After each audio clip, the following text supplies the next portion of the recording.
The divorce papers were still warm in Vera Calloway's hands when Dante Veyron turned his back on her and walked out of that courtroom like she was nothing like 8 years of her life meant less than the shine on his shoes. No argument, no tears, not even the decency to look at her when the judge said it was done. He just straightened his jacket, nodded at his attorney, and left. The door didn't even swing behind him. It barely moved. Vera stood there with the papers pressed against her chest, and the only sound in that whole empty room was the fluorescent light buzzing overhead, the kind of sound that gets into your skull and stays there. Thought, this is what the end of a marriage sounds like. Not screaming, not broken dishes, just a buzzing light and a man who couldn't be bothered to say goodbye. Then she walked outside into the gray October air, and the black SUVs were already waiting. 12 of them, lined up along the curb like a military convoy, engines running, exhaust curling into the cold.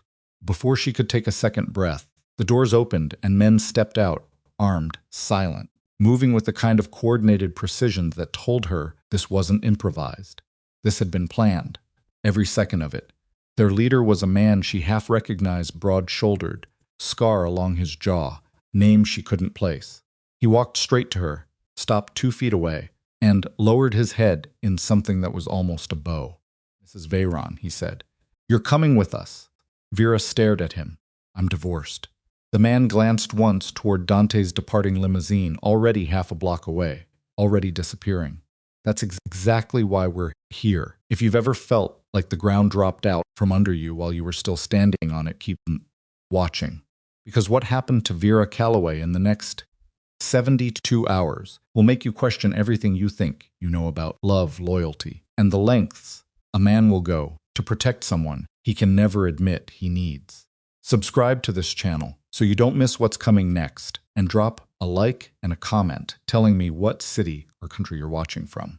I want to see how far this story travels. Now let's go back to the beginning. Vera had not always been a woman who flinched at loud noises.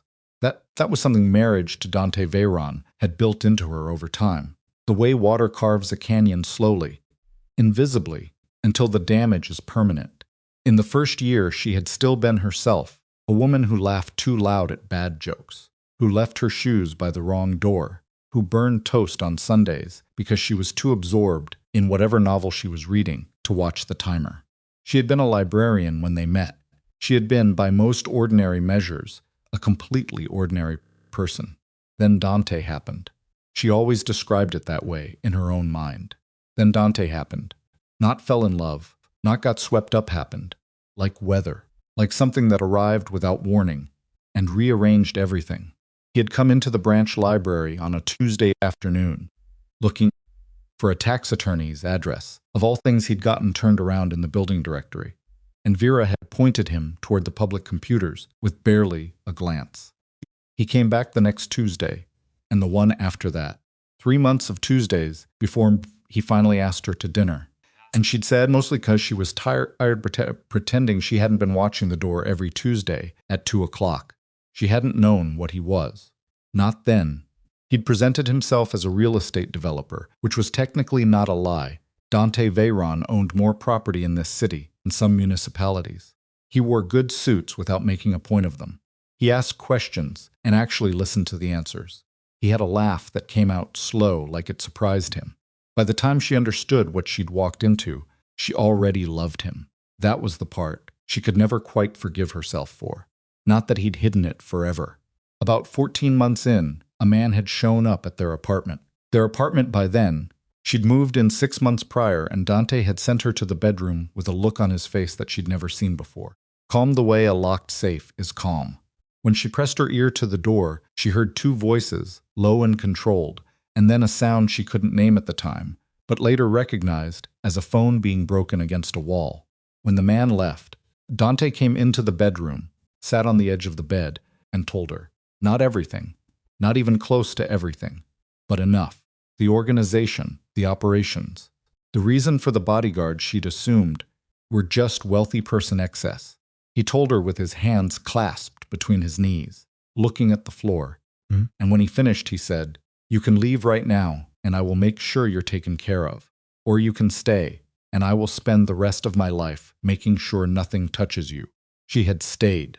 She had stayed because she was already in love with him, and because she was, at 29, stupid enough to believe that love was sufficient armor against a world designed to cut people apart. 8 years. That was what she'd given him.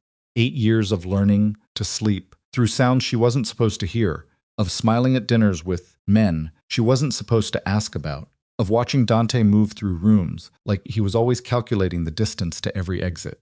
8 years of loving a man who was somewhere between what he showed her and what he kept sealed behind that locked, safe expression. And then, on a Tuesday always Tuesdays, apparently he had sat across from her at the kitchen table and put a manila envelope between them without a word. She'd opened it. Divorce papers, fully prepared, already signed on his line. "I need you to sign them," he said. She'd stared at him for a long time. Long enough that the coffee she'd been drinking went cold. Long enough that the morning light moved across the floor. He hadn't offered an explanation. He hadn't asked her how she felt. He'd just sat there with that locked, safe expression and waited. She signed, because after 8 years of being told exactly as much as Dante decided she needed to know, she no longer had the energy to fight for information he'd already decided not to give her. Courthouse had been fast, unceremonious, the kind of divorce that happens when neither party contest anything and both lawyers just want to go to lunch. And then Dante walked out, and Vera thought, fine, that's how it is. Fine.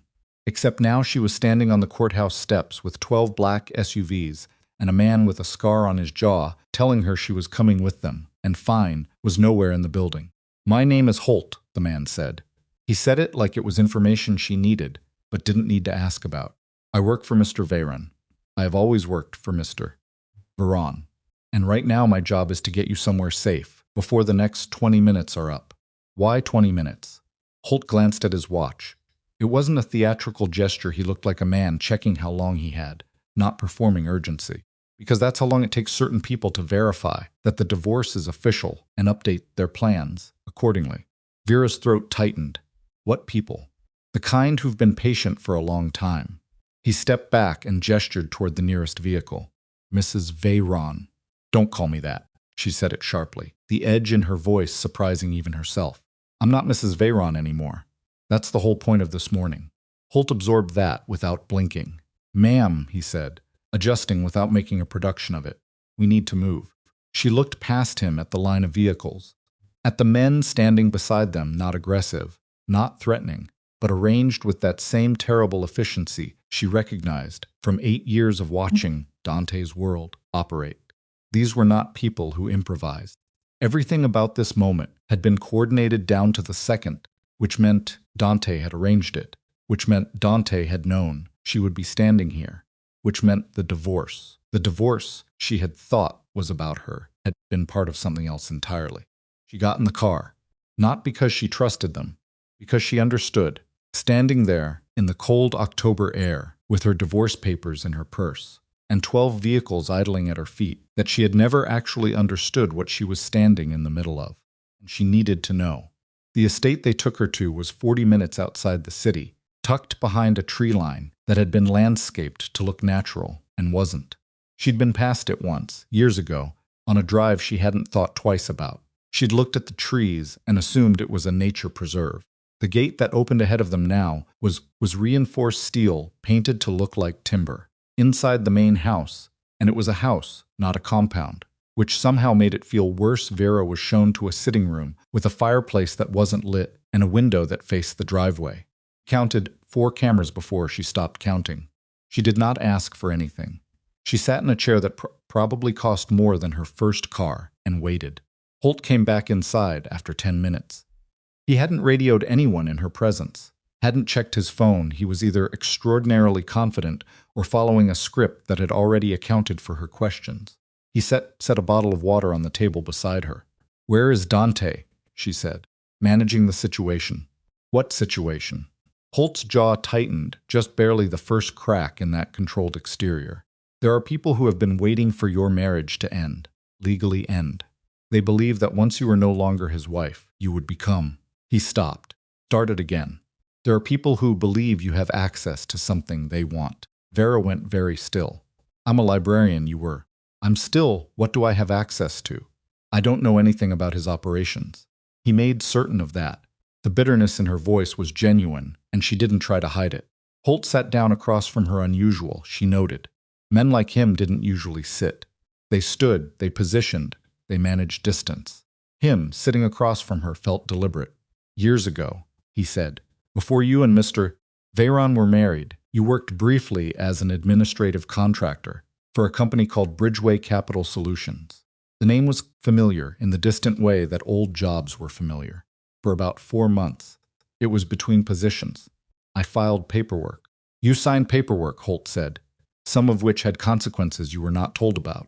She remembered the job now with more detail, a clean little office in a mid-rise building, a job that involved sorting, digitizing, and countersigning documents as an authorized witness. She'd done it because it paid $22 an hour, and she'd needed to cover 3 months of rent after a relationship ended badly. What kind of consequences? She said. Holt looked at her for a moment. She could see him deciding how much. Bridgeway Capital Solutions was a financial shell, one of many in a network that's been running for over 2 decades. When you countersigned those documents, you became, in the eyes of the people who built that network, a party to certain account structures, not legally culpable, but tied to them. Vera's hands were very calm in her lap. She'd learned that from Dante, how to keep your hands calm when everything else was going sideways. Tied how?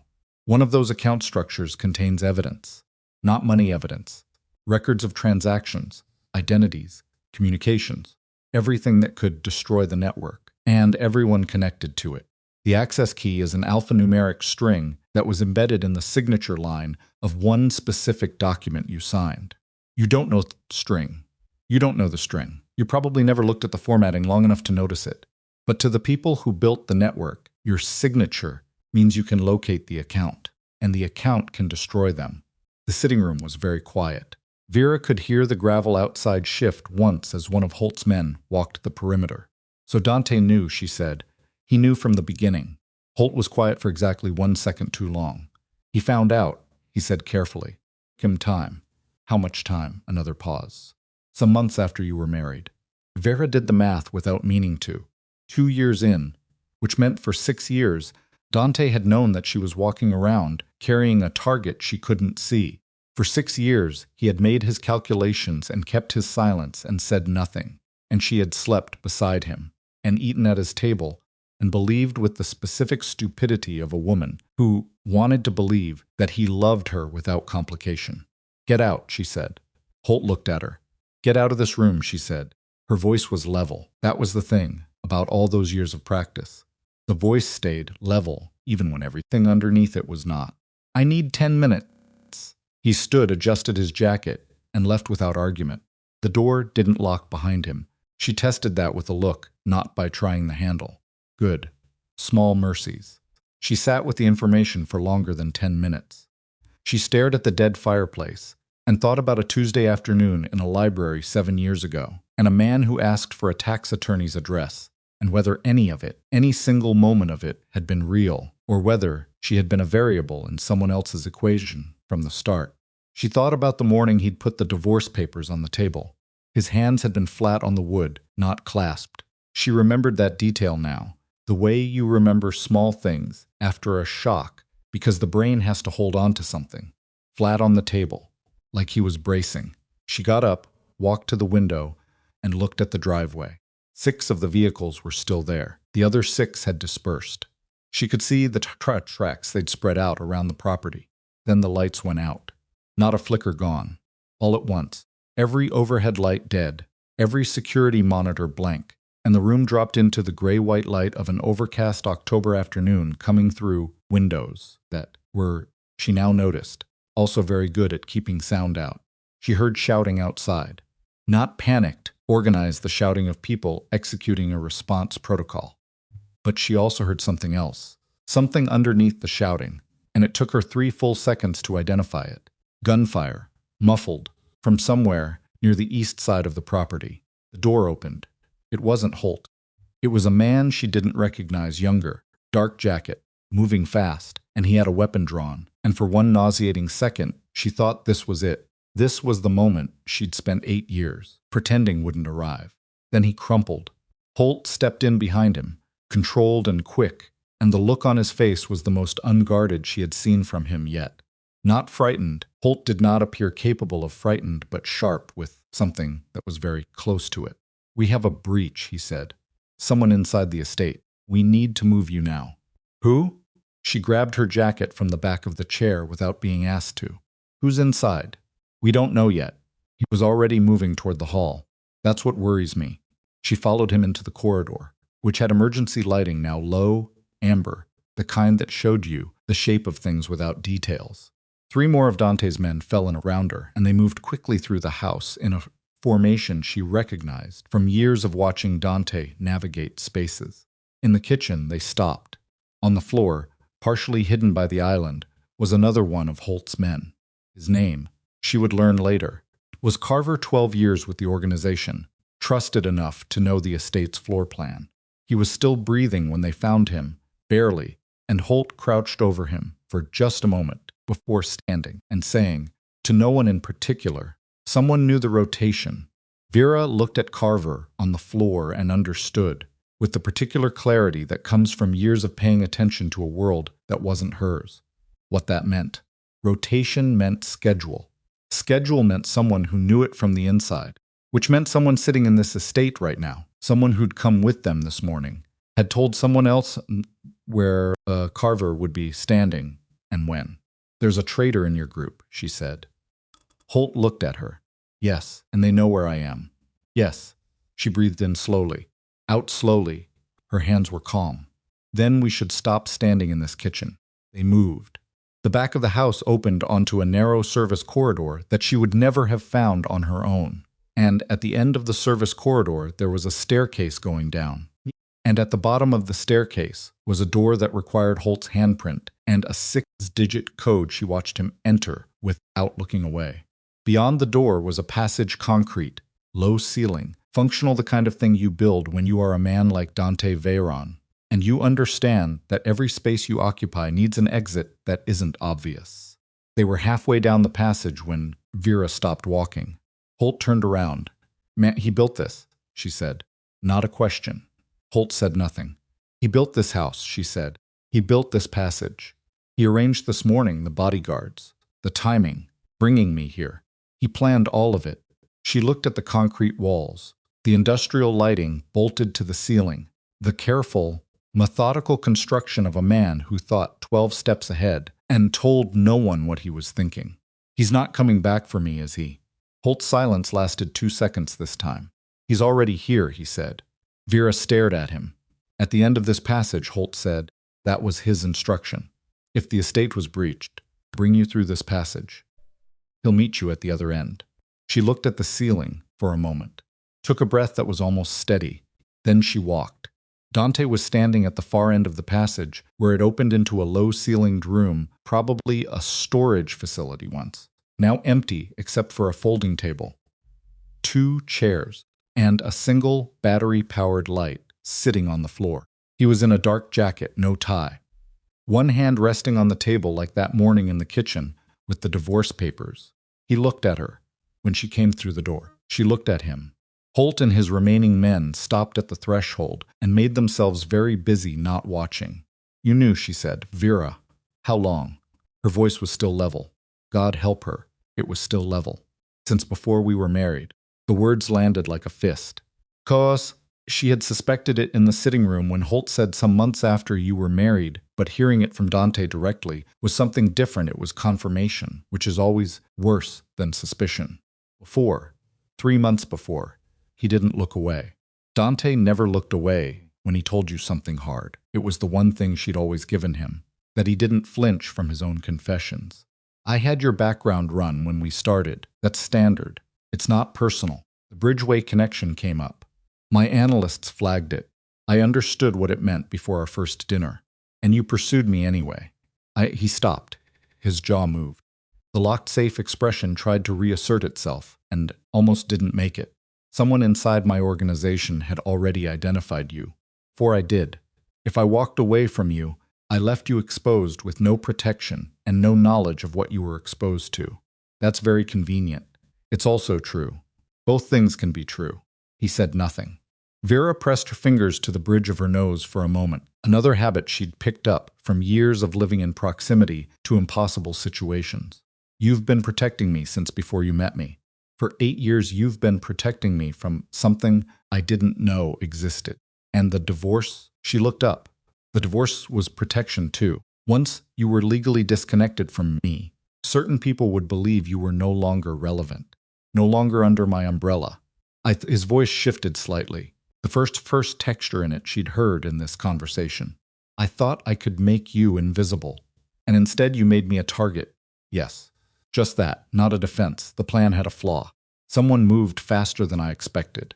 Vera stood in that low concrete room and looked at the man she had spent 8 years loving and resenting in approximately equal measure, and she thought about all the mornings she'd watched him leave the apartment and wondered where he went and what he thought about and whether any of the man he showed her was real. She thought about the Tuesday afternoons. She thought about the look on his face when he'd pushed the divorce papers across the table, not the locked safe expression. Something underneath that, something she'd been too angry to name at the time. There's more, she said. You wouldn't have come down here yourself just to tell me what Holt already told me. His jaw tightened. There's more. She sat down in one of the folding chairs. Not because she felt ready for it, because she thought her legs might not hold her for what came next. Her father, Dante said. Vera's breath caught. Her father had died when she was 19, a car accident, a patch of black ice, a road outside a small town he'd been passing through on his way to somewhere she'd never learned. She'd buried him in a funeral with 11 people in attendance and spent the next decade learning to live, without asking questions that didn't have answers. My father is dead, she said. Dante's expression told her everything before he spoke. He's been alive, Dante said quietly, for at least the last 15 years, possibly longer. The battery-powered light on the floor hummed softly. Somewhere, above them, through the concrete, she thought she heard movement, or maybe it was her own pulse. Impossible to locate. The network, she said. Her voice was someone else's. Bridgeway. The account.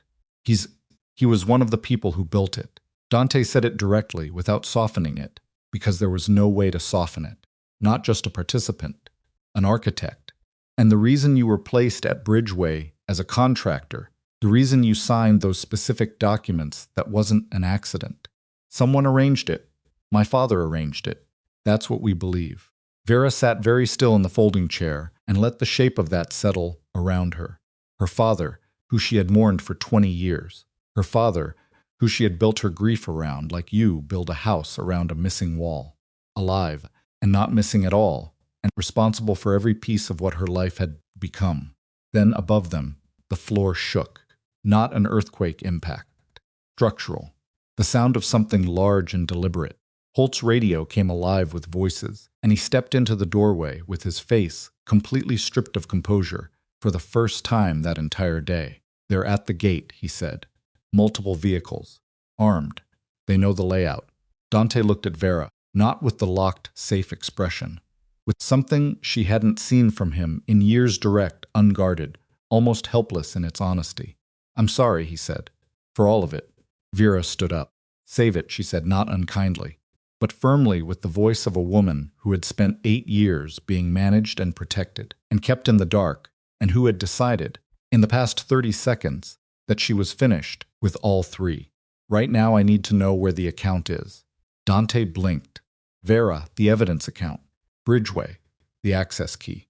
You said someone could locate it through the document I signed. She held his gaze steadily. I signed it so I can locate it. And if that evidence is capable of destroying the people who are currently coming through your gate, then I want it. Tell me where to look. Above them, something crashed. Wade. Dante Veyron looked at his ex-wife, divorced for less than 4 hours, standing in a concrete room under a compromised safe house while the walls shook around them. And for the first time in 8 years, he told her everything. The jet leveled out somewhere over the Atlantic seaboard, and neither of them spoke for the first 11 minutes. Vivienne knew it was 11 minutes, because she counted. Old habit, her father had taught her that when you were in a room with someone more powerful than you, and you didn't know the rules yet, you watched the clock. Not because time told you anything useful, because watching the clock kept you from watching them, and watching them too much gave too much away. Lucian Voss sat across the narrow aisle in a leather chair that looked like it had been built specifically for him. He had a glass of water, not liquor, which surprised her. He wasn't looking at her. He was looking at something on a slim tablet in his left hand, scrolling with his thumb in slow, deliberate movements, and the reading glasses he had put on when he sat down were the single most disarming thing about him, because they made him look briefly, jarringly human. She looked out the window. Black nothing.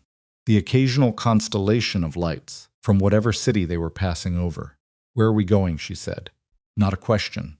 She was done phrasing things as questions. He set the tablet face down on the armrest, took off the glasses, folded them into the breast pocket of his jacket with the same unhurried care he seemed to apply to everything. "Connecticut," he said. "My estate outside of Westport, and I'm supposed to just accept that. You're already on the plane." "That's not acceptance," she said. "That's logistics." Something moved in his expression, not amusement exactly, but something adjacent to it, the way a man looks when something surprises him, and he's decided not to show that it surprised him. He picked up the tablet again. She took that as an invitation to keep talking. "My accounts are frozen," she said, "all 3 of them. I had 43 cents in my pocket, and someone had a man following me out of a hotel at 3 in the morning. So before we land anywhere, you're going to tell me who authorized that." Lucian set the tablet down again. This time he looked at her directly, and she held it, didn't look away. Didn't soften anything in her face, because she had learned in 2 years of marriage to Adrian Vale that the moment you looked away from a powerful man was the moment he decided you weren't worth taking seriously. "The accounts weren't frozen by my people," he said. "Whose then?" "That's part of what we need to discuss. We can discuss it now. We have—" She looked at the window, at the dark however long it takes to get to Westport. He was quiet for a moment. She watched him make a decision. "How much did your father tell you about the arrangement between the Calloway family and the Vale family?" he asked. She hadn't expected that. "Enough," she said carefully.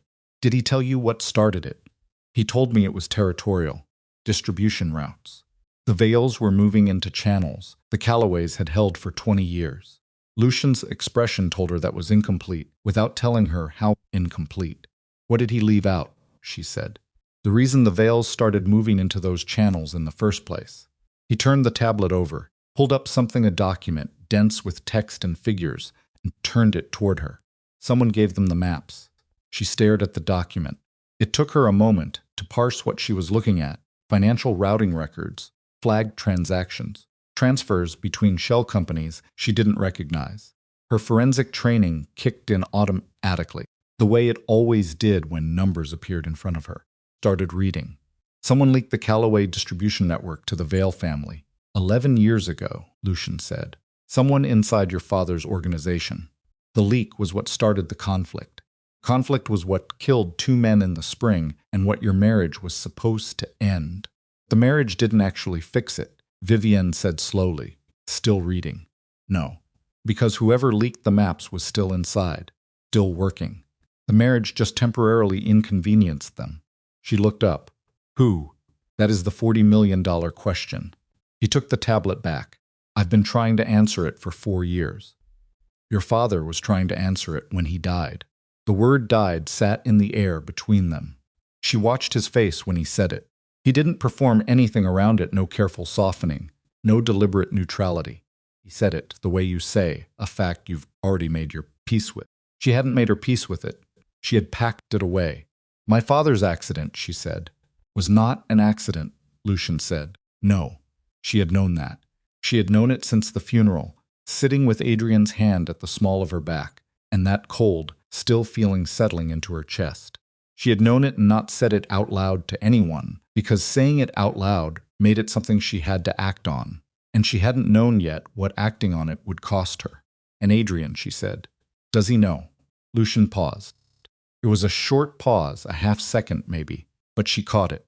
"Adrian knows more than he's told you." "Whether he knows everything." He shook his head slightly. "I don't believe so." "But you're not sure?" "No." She leaned back in her seat and stared at the ceiling of the jet and processed that. The recycled air hummed around her. Her feet were cold inside her boots. "So what do you actually want from me?" she said. "Because you didn't send 12 SSUVs to an airfield at 3 in the morning because you wanted to give me information. I want your help," he said. She laughed. She didn't mean to. It came out short and sharp, more breath than sound. "My help. You have something I need. I have 43 cents in a suitcase. You have access to your father's personal records," he said. "The ones he kept separate from the family business accounts. The ones that aren't on any server I can reach." She went still. "He left you something," Lucian said. "I don't know what form it takes. A document, a drive, a safety deposit key. Something that contains the evidence he was collecting before he died. I've been searching for it for 14 months. He looked at her steadily. "You haven't found it yet because you didn't know to look. But I believe you're the only one who can."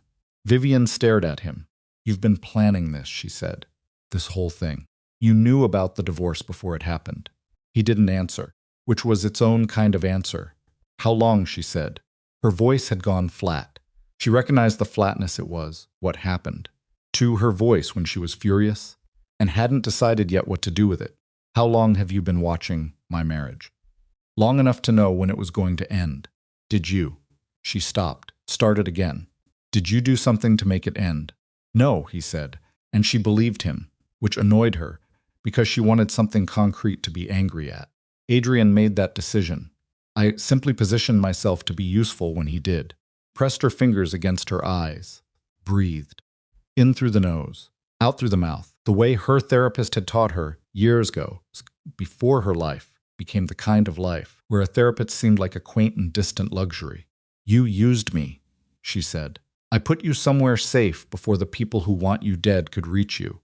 That's not Vivian." He said her name the same way Ellis had said it on the phone, careful, like something that might break differently than he expected. "The man in the gray overcoat at the hotel was not one of mine.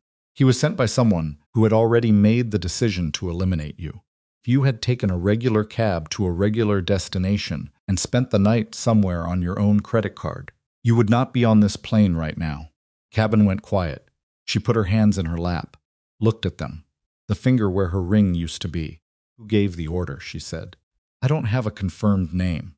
I have a strong suspicion, and I have 14 months of circumstantial evidence, and I have whatever your father left behind. Here." Outside the window, the lights of some coastline city scrolled past far below. She watched them and thought about her father, sitting in his study pouring 2 glasses of bourbon, one for himself, one for her, and telling her this was arithmetic. She wondered if he had known then. She wondered how long he had been carrying it before the highway and the rain and the decision someone else had made about his life. She wondered if Adrian had known. She thought about his face when he signed, the thing underneath the professional neutral, what she had read as exhaustion. What if it wasn't exhaustion? What if it was fear? They landed at a small private airstrip 40 minutes later. Car was waiting, one car, not 12, which she found either reassuring or suspicious and hadn't decided which. The drive to the estate took 20 minutes through dark Connecticut back roads. Trees pressing close on both sides, no other headlights. The house, when it appeared, was larger than she expected, and less dramatic. Stone and timber, set back from a long gravel drive, lit from below by landscape lights that had gone amber in the cold. It looked like someone actually lived there, which surprised her. She had expected something designed to intimidate. Inside was warmer than she expected. A woman in her 60s, introduced only as May, with the air of someone who had been running this household since before Lucian Voss was. Someone Paul were a phrase Vivian showed when to a room on the second floor without ceremony, and told her there were clothes in the wardrobe that should fit, and dinner if she wanted it, and breakfast at 7 regardless. May had looked at her suitcase, then at her face, with the particular expression of someone who has seen women arrive in the middle of the night before and has learned not to ask. "You need anything else? There's an intercom by the door," May said, and left. Vivienne sat on the edge of the bed for a moment. Then she got up and went through the wardrobe, practical clothes, mostly, which told her something about how Lucian Voss thought about women, and changed out of her travel clothes and washed her face and looked at herself in the bathroom mirror for a long moment. She looked tired. She looked like someone who had been holding herself together with sheer muscle memory for about 6 hours, which was accurate. She went back downstairs. Lucian was in a room off the main hall that might have been a library or might have been a study floor-to-ceiling bookshelves, a fire going in a stone fireplace, maps on the table he was leaning over when she walked in. He looked up. "I need to know everything you know about my father's investigation," she said. "Not the summary version. Everything." He pulled out a chair across the table. She sat. He began. It took 90 minutes and 2 cups of coffee she didn't particularly want, but drank anyway because her hands needed something to do. By the end of it, she had a clearer picture than she'd had in 2 years of marriage and a lifetime of careful ignorance, and the picture was not a comfortable one. Her father had been quietly building a case against someone inside the alliance, not a foot soldier, not middle management, but someone with access to both families' strategic operations. Someone who had been feeding information laterally for over a decade, not for money, Lucian believed, but for leverage, for a kind of slow, patient control. The leak that started the war between the Callaways and Vales had not been the end goal. It had been the beginning. The war created the conditions: paranoia, insulation, both families drawing inward and cutting off outside contact that allowed a third party to operate in the space between them without being seen. "Who has access to both families?" she said. It was a forensic question, the kind she asked at work when she was tracing a transaction through shell layers. "Families shared legal representation," Lucian said. 3 attorneys who work both sides of the alliance. The accountants who handle the legitimate holdings 6 firms across 5 states. Security consultants who advise on everything. He paused. "And the family members themselves. You think it's someone in one of the families?" "I think it's someone who sits at the table," he said. "Yes." She held that. "Adrian's table or my father's?" "Your father is dead," he said, without softness, not unkindly. "So the table that matters now is Adrian's." She looked at the fire. Somewhere in the house, something settled, a beam contracting in the cold, or the wind finding a gap. The sound made her flinch, slightly, which annoyed her. "You said you have a strong suspicion," she said. "Who?" He looked at her for a moment. Then he said Marcus. Turn that name over. Marcus Vale, Adrian's older brother. She had met him perhaps a dozen times over the course of the marriage, at family dinners. At the obligatory holiday gatherings Adrian dragged them both to. He was nothing like Adrian. Adrian was controlled, contained, the kind of man who took up exactly the space he intended to, and no more. Marcus was expansive, warm even. He laughed at his own jokes. He had remembered her birthday when Adrian forgot it, which had made her feel guilty for disliking him. "Marcus," she said. "He was the one who pushed hardest for the alliance marriage," Lucian said. "He was the one who suggested your name to your father's people." Something cold moved through her. "He suggested me specifically." "Yes." "Why?" "Because you are Richard Calloway's daughter, and Richard Calloway trusted you with things he trusted no one else with." He held her gaze. "Marcus needed you inside the family circle.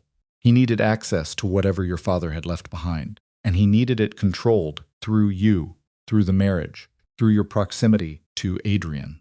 She felt something happening in her chest, not panic, not quite, but something with the same sharp edges.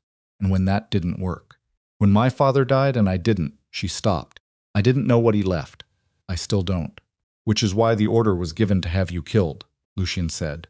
"When you stopped being useful as an access point, you became a liability. You're Richard Calloway's heir.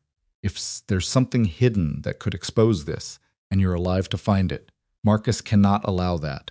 She stood up. She needed to move. She walked to the window and looked out at nothing dark grounds, the edge of the tree line, the dim shape of her own reflection in the glass. "Adrian divorced me," she said, "because he found out." Lucian's silence was confirmation. "He divorced me to get me out," she said. "Thought if I wasn't his wife, wasn't attached to the family, Marcus would have no reason to." She turned around. "He was trying to protect me." "That's my belief," Lucian said. "Yes." She stared at him. The fire popped behind him. "And he couldn't tell me. Because if he told me and I reacted, and Marcus found out that Adrian knew, it would have ended badly for Adrian," Lucian said quietly. "And for you." She pressed the back of her hand against her mouth. 3 seconds. She gave herself 3 seconds. Then she dropped her hand and straightened her spine and looked at Lucian Voss across the map-covered table. You have 14 months of evidence, she said. Why haven't you moved on Marcus already? Because suspicion is not proof, he said. And Marcus Vale is not a man you move against. If I act before I have everything, if he gets so much as 30 minutes of warning, every piece of evidence disappears, and 2 families' worth of people get hurt in the crossfire. So you need my father's records. Yes. And you need me to find them. Yes. She nodded slowly. Processing. Filing. The way she did when she was working a case. And the numbers were starting to add up, but the picture wasn't complete yet. Her phone buzzed. She pulled it out. Unknown number. She looked at Lucian. He shook his head slightly, meaning he hadn't arranged it, and she answered. Static. Then a voice she recognized. Male, slightly distorted like a poor connection or a voice modulator. Cadence was familiar enough that her stomach tightened before she'd consciously identified it. Ellis Crane. They found the hotel, Ellis said. They know you left the city. Vivienne listened to me. Adrian called me an hour ago. He's been told you're with Voss.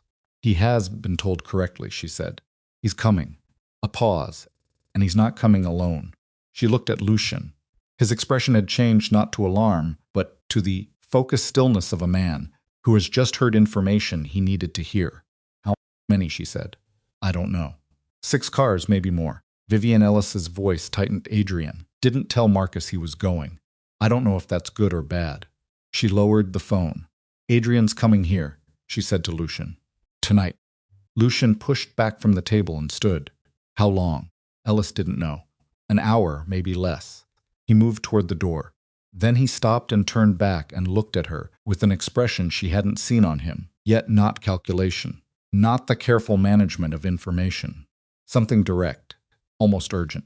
Whatever happens when he arrives, Lucian said, you need to decide something before he walks through that door. Are you here because I brought you here? Or are you here because you chose to be here? She understood the distinction. It was the difference between being a piece moved on a board and being a player. The ledger, she said suddenly.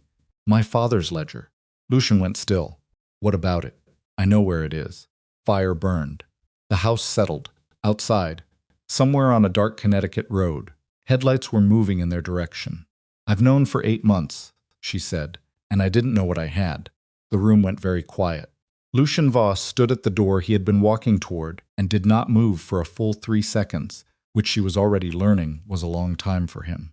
Then he turned back around and looked at her with something that was not quite disbelief, more like a man recalculating a very long equation and finding that a variable he'd assigned 0 had actual weight. Say that again, he said. I've known where the ledger is for 8 months, Vivienne said. I found a key in my father's personal effects after the funeral. Safety deposit box, private bank in Boston, not affiliated with any of the family's business accounts. I didn't know what was in it. I didn't know it mattered. She paused. I assumed it was insurance documents. You assumed. I was grieving, she said, and the flatness in her voice dared him to comment on that. I filed it. I moved on. I didn't touch it, because touching it meant dealing with it, and dealing with it meant. She stopped. It doesn't matter what it meant. The point is, I know where it is. Lucian crossed back to the table. He did not sit. He stood with both hands flat on the maps and looked at her with that recalculating expression. Does anyone else know about the key? No. You're certain. My father gave me his personal effects in a sealed envelope 2 weeks before he died, she said. Directly to me. He told me to keep it separate. I assumed he was being organized. He was always organized. She looked at the fire. I understand now that he was being careful. Marcus doesn't know the box exists. If he did, Vivienne said, I don't think I would have lived long enough to sign divorce papers.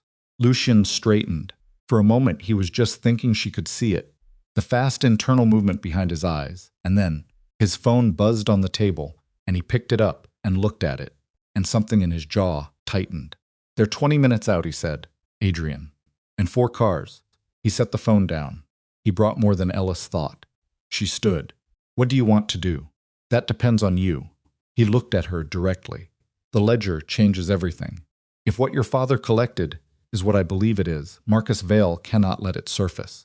Which means the moment he finds out it exists, and he will find out, because Adrian knowing you're here means someone in Adrian's circle already knows you become the single most urgent problem Marcus has. I'm already the single most urgent problem Marcus has. No, Lucian said. Before tonight, you were a loose end. Caution.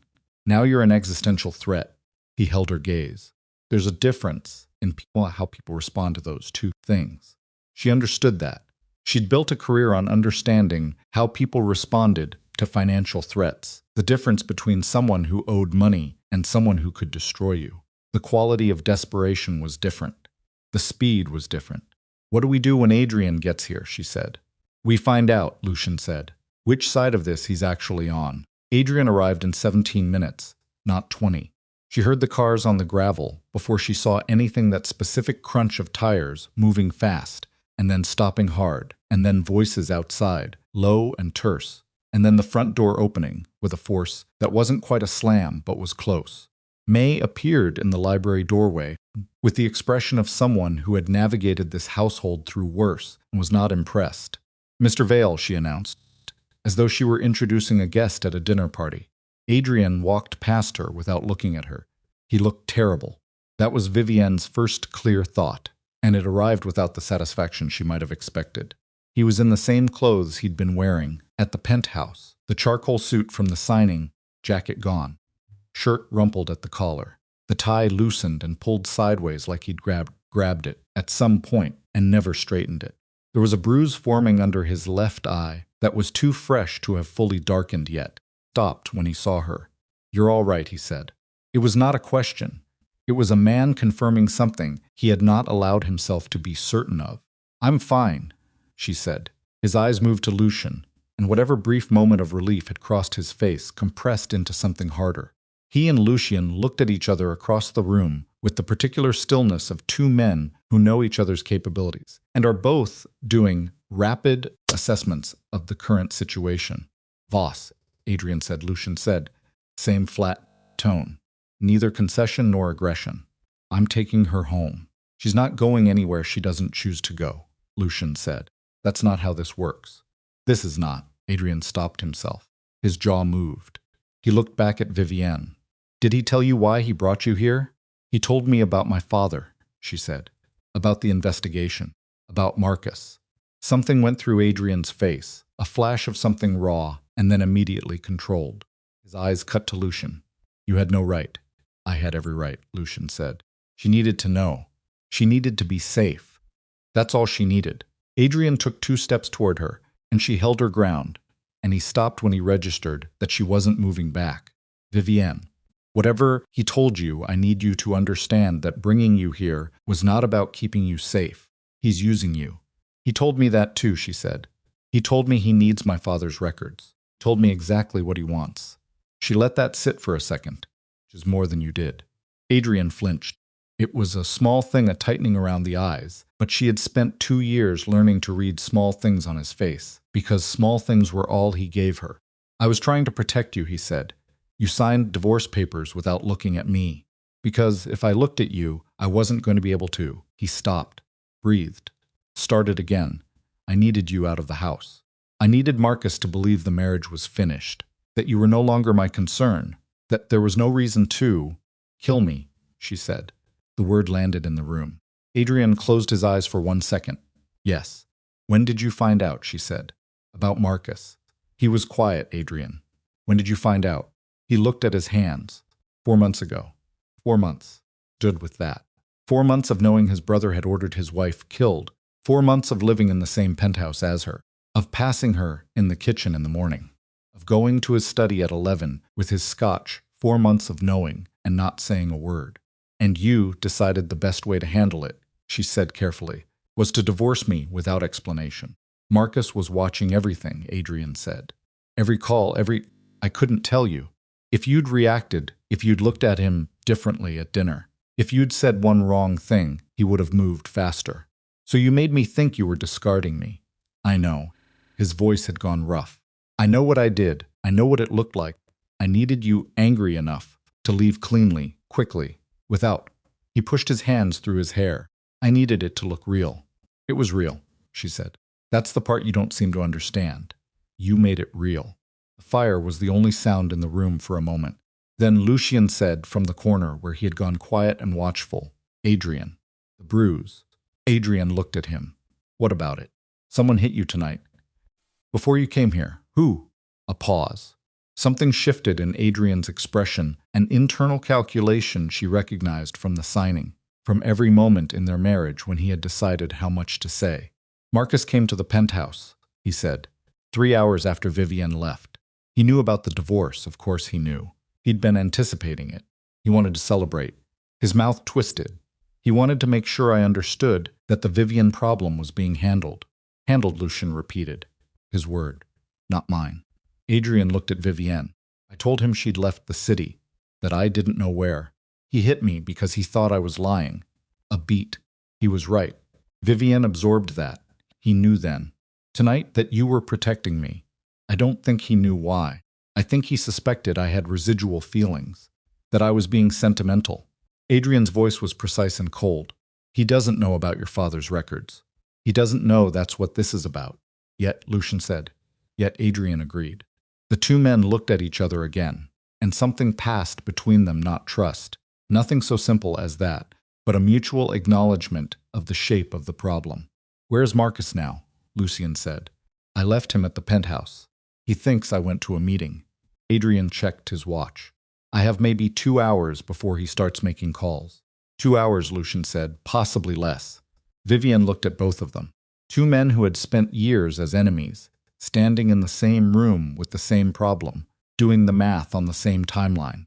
She understood, in that moment, the exact nature of the trap they were all in, and she understood something else, something that had been sitting at the edge of her mind since, Lucien said, her father's name on the plane. "I need to tell you both something," she said.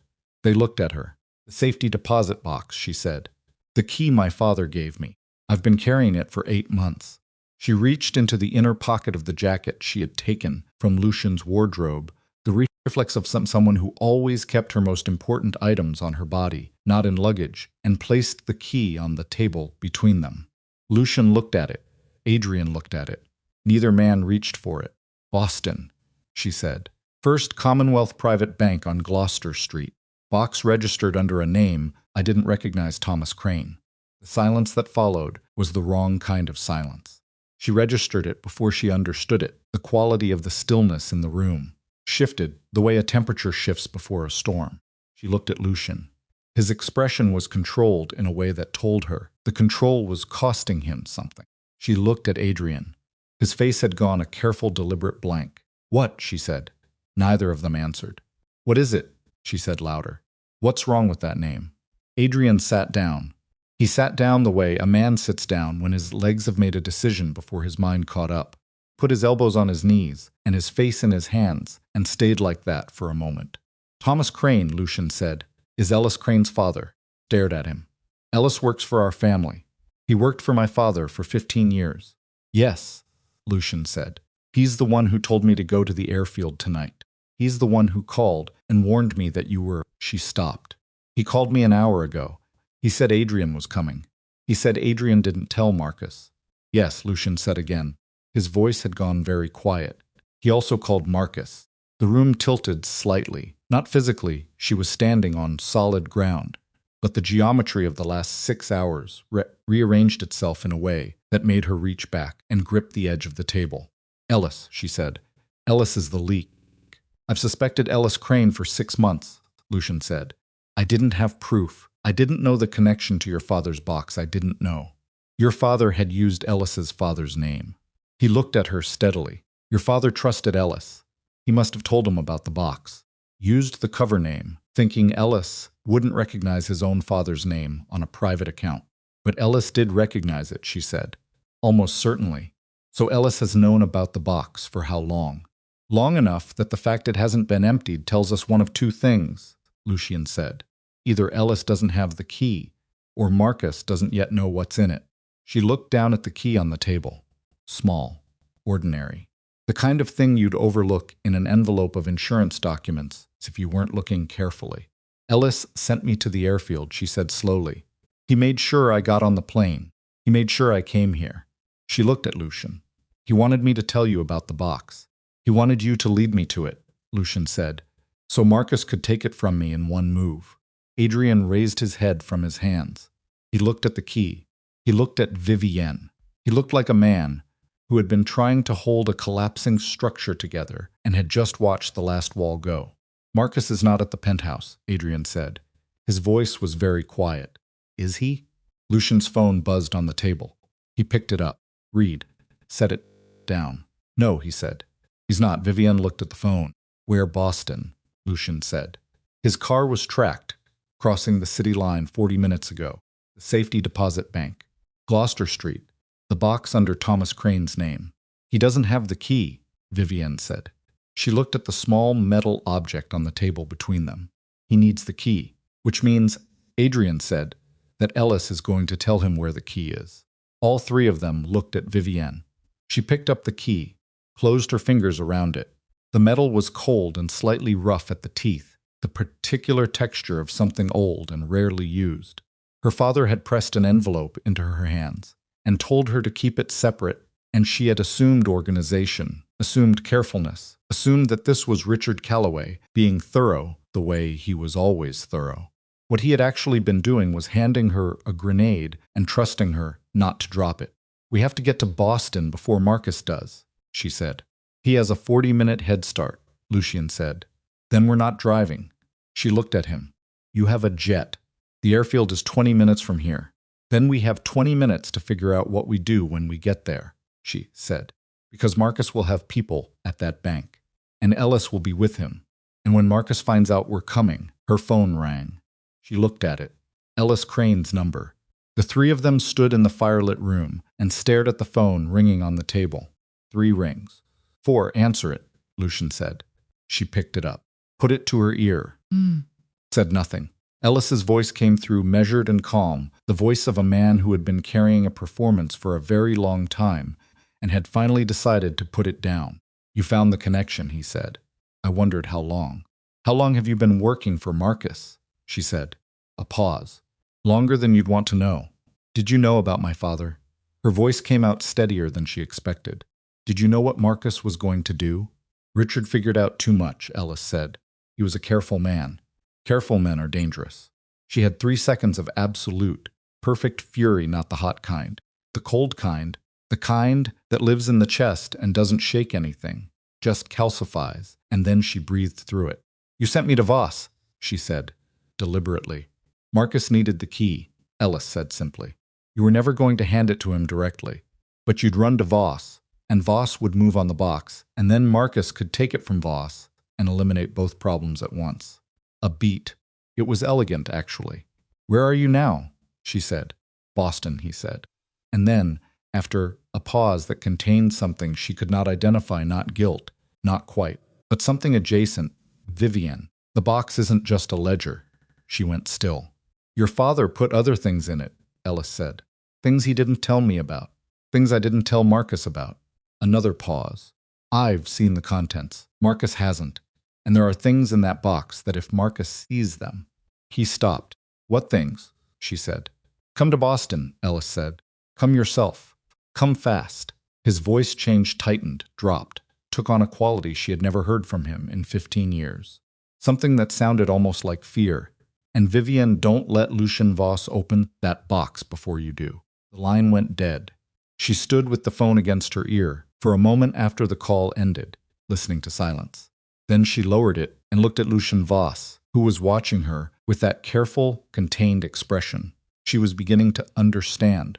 Was what he wore when he was working very hard to look like he wasn't working at all.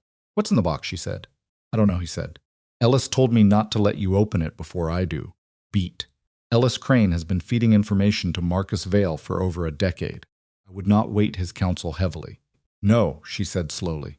But he also said, there are things in the box Marcus hasn't seen. Things he didn't tell Marcus about. She looked at him. Which means there's something in my father's ledger that Ellis decided to protect. After everything he's done, after 15 years of working against my family, something in that box made him stop. Lucian said nothing. What did my father know about you? She said. Fire burned. Adrian was very still across the room. Lucian held her gaze for 3 seconds and she watched him make a decision she couldn't read the parameters of. We need to go, he said. We can discuss this on the plane. We can discuss it right now. Vivienne, what did my father know about you? She said again. And this time her voice had the quality of something that was not going to move regardless of what he said next. That you don't want me to find out from a box before you have the chance to explain it yourself. Fire popped. Somewhere outside, one of Lucian's men said something in a low voice and a car door closed. And Lucien Voss, who had not looked uncertain once in the 6 hours she had known him, looked at her with something that was not quite uncertainty but was close enough to it that it changed the shape of the entire room. Your father, he said carefully, did not just investigate Marcus Vale. She waited. He investigated everyone who had proximity to both families, Lucien said. Every attorney, every accountant, every security consultant. He held her gaze. And me. And what did he find, she said. I don't know, Lucien said. That's the truth. I don't know what Richard Calloway found when he looked at me. And I have spent 14 months trying to get to that box before anyone else could, and I have told myself it was about Marcus. He stopped, started again, and it was about Marcus. That part is true.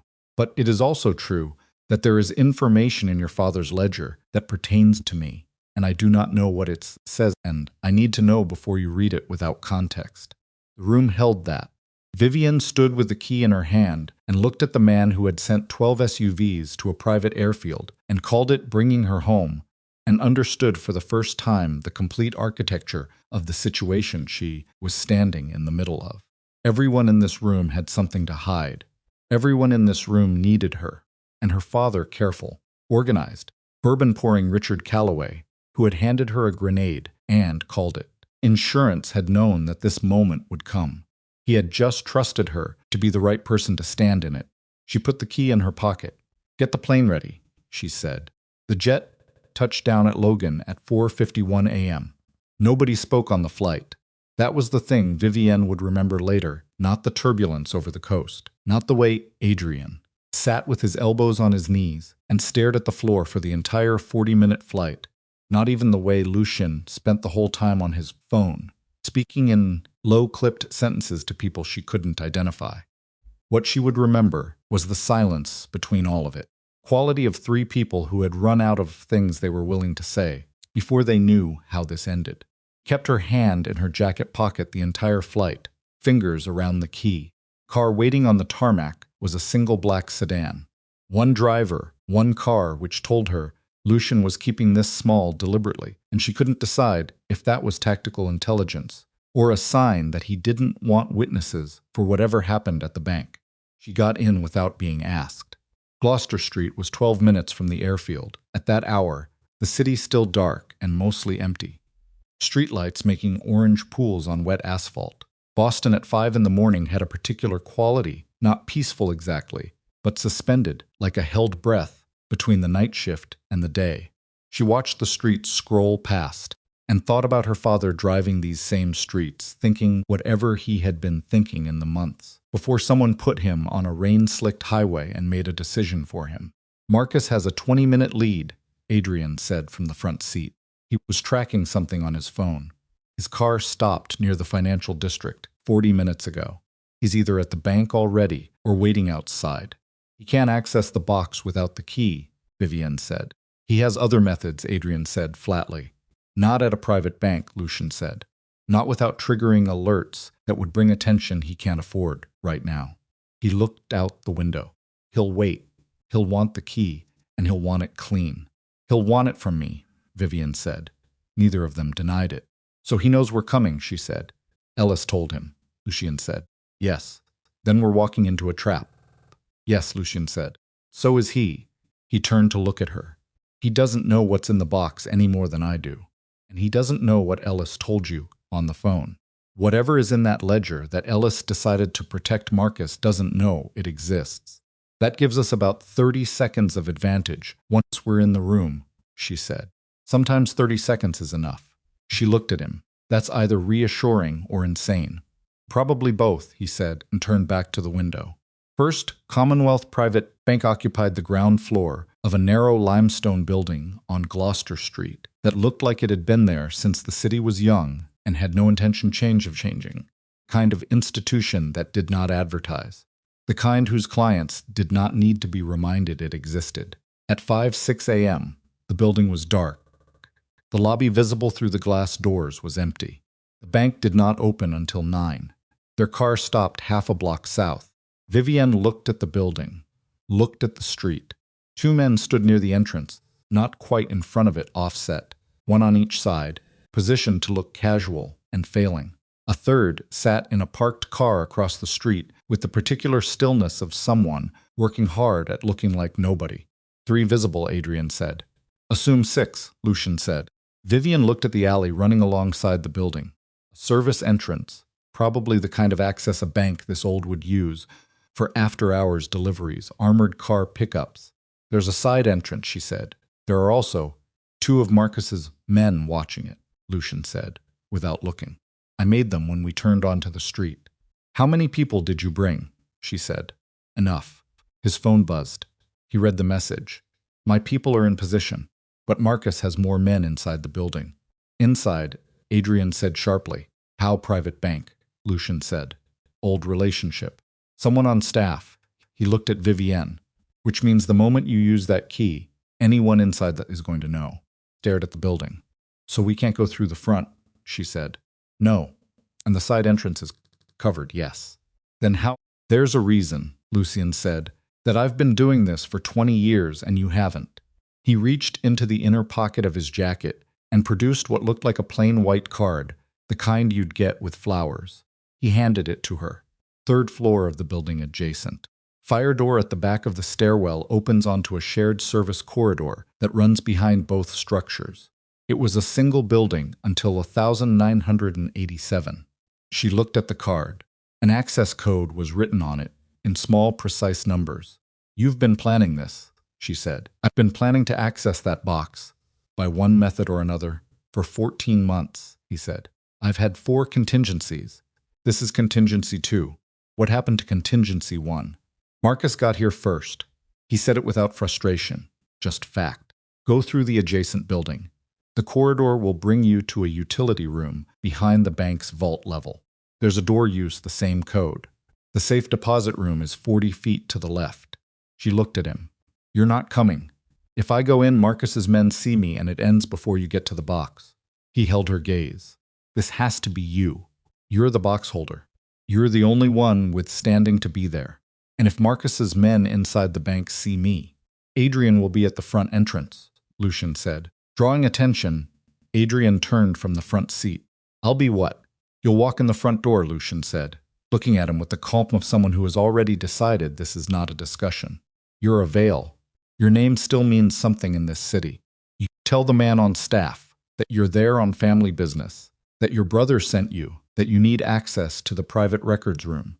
It doesn't matter if they believe you.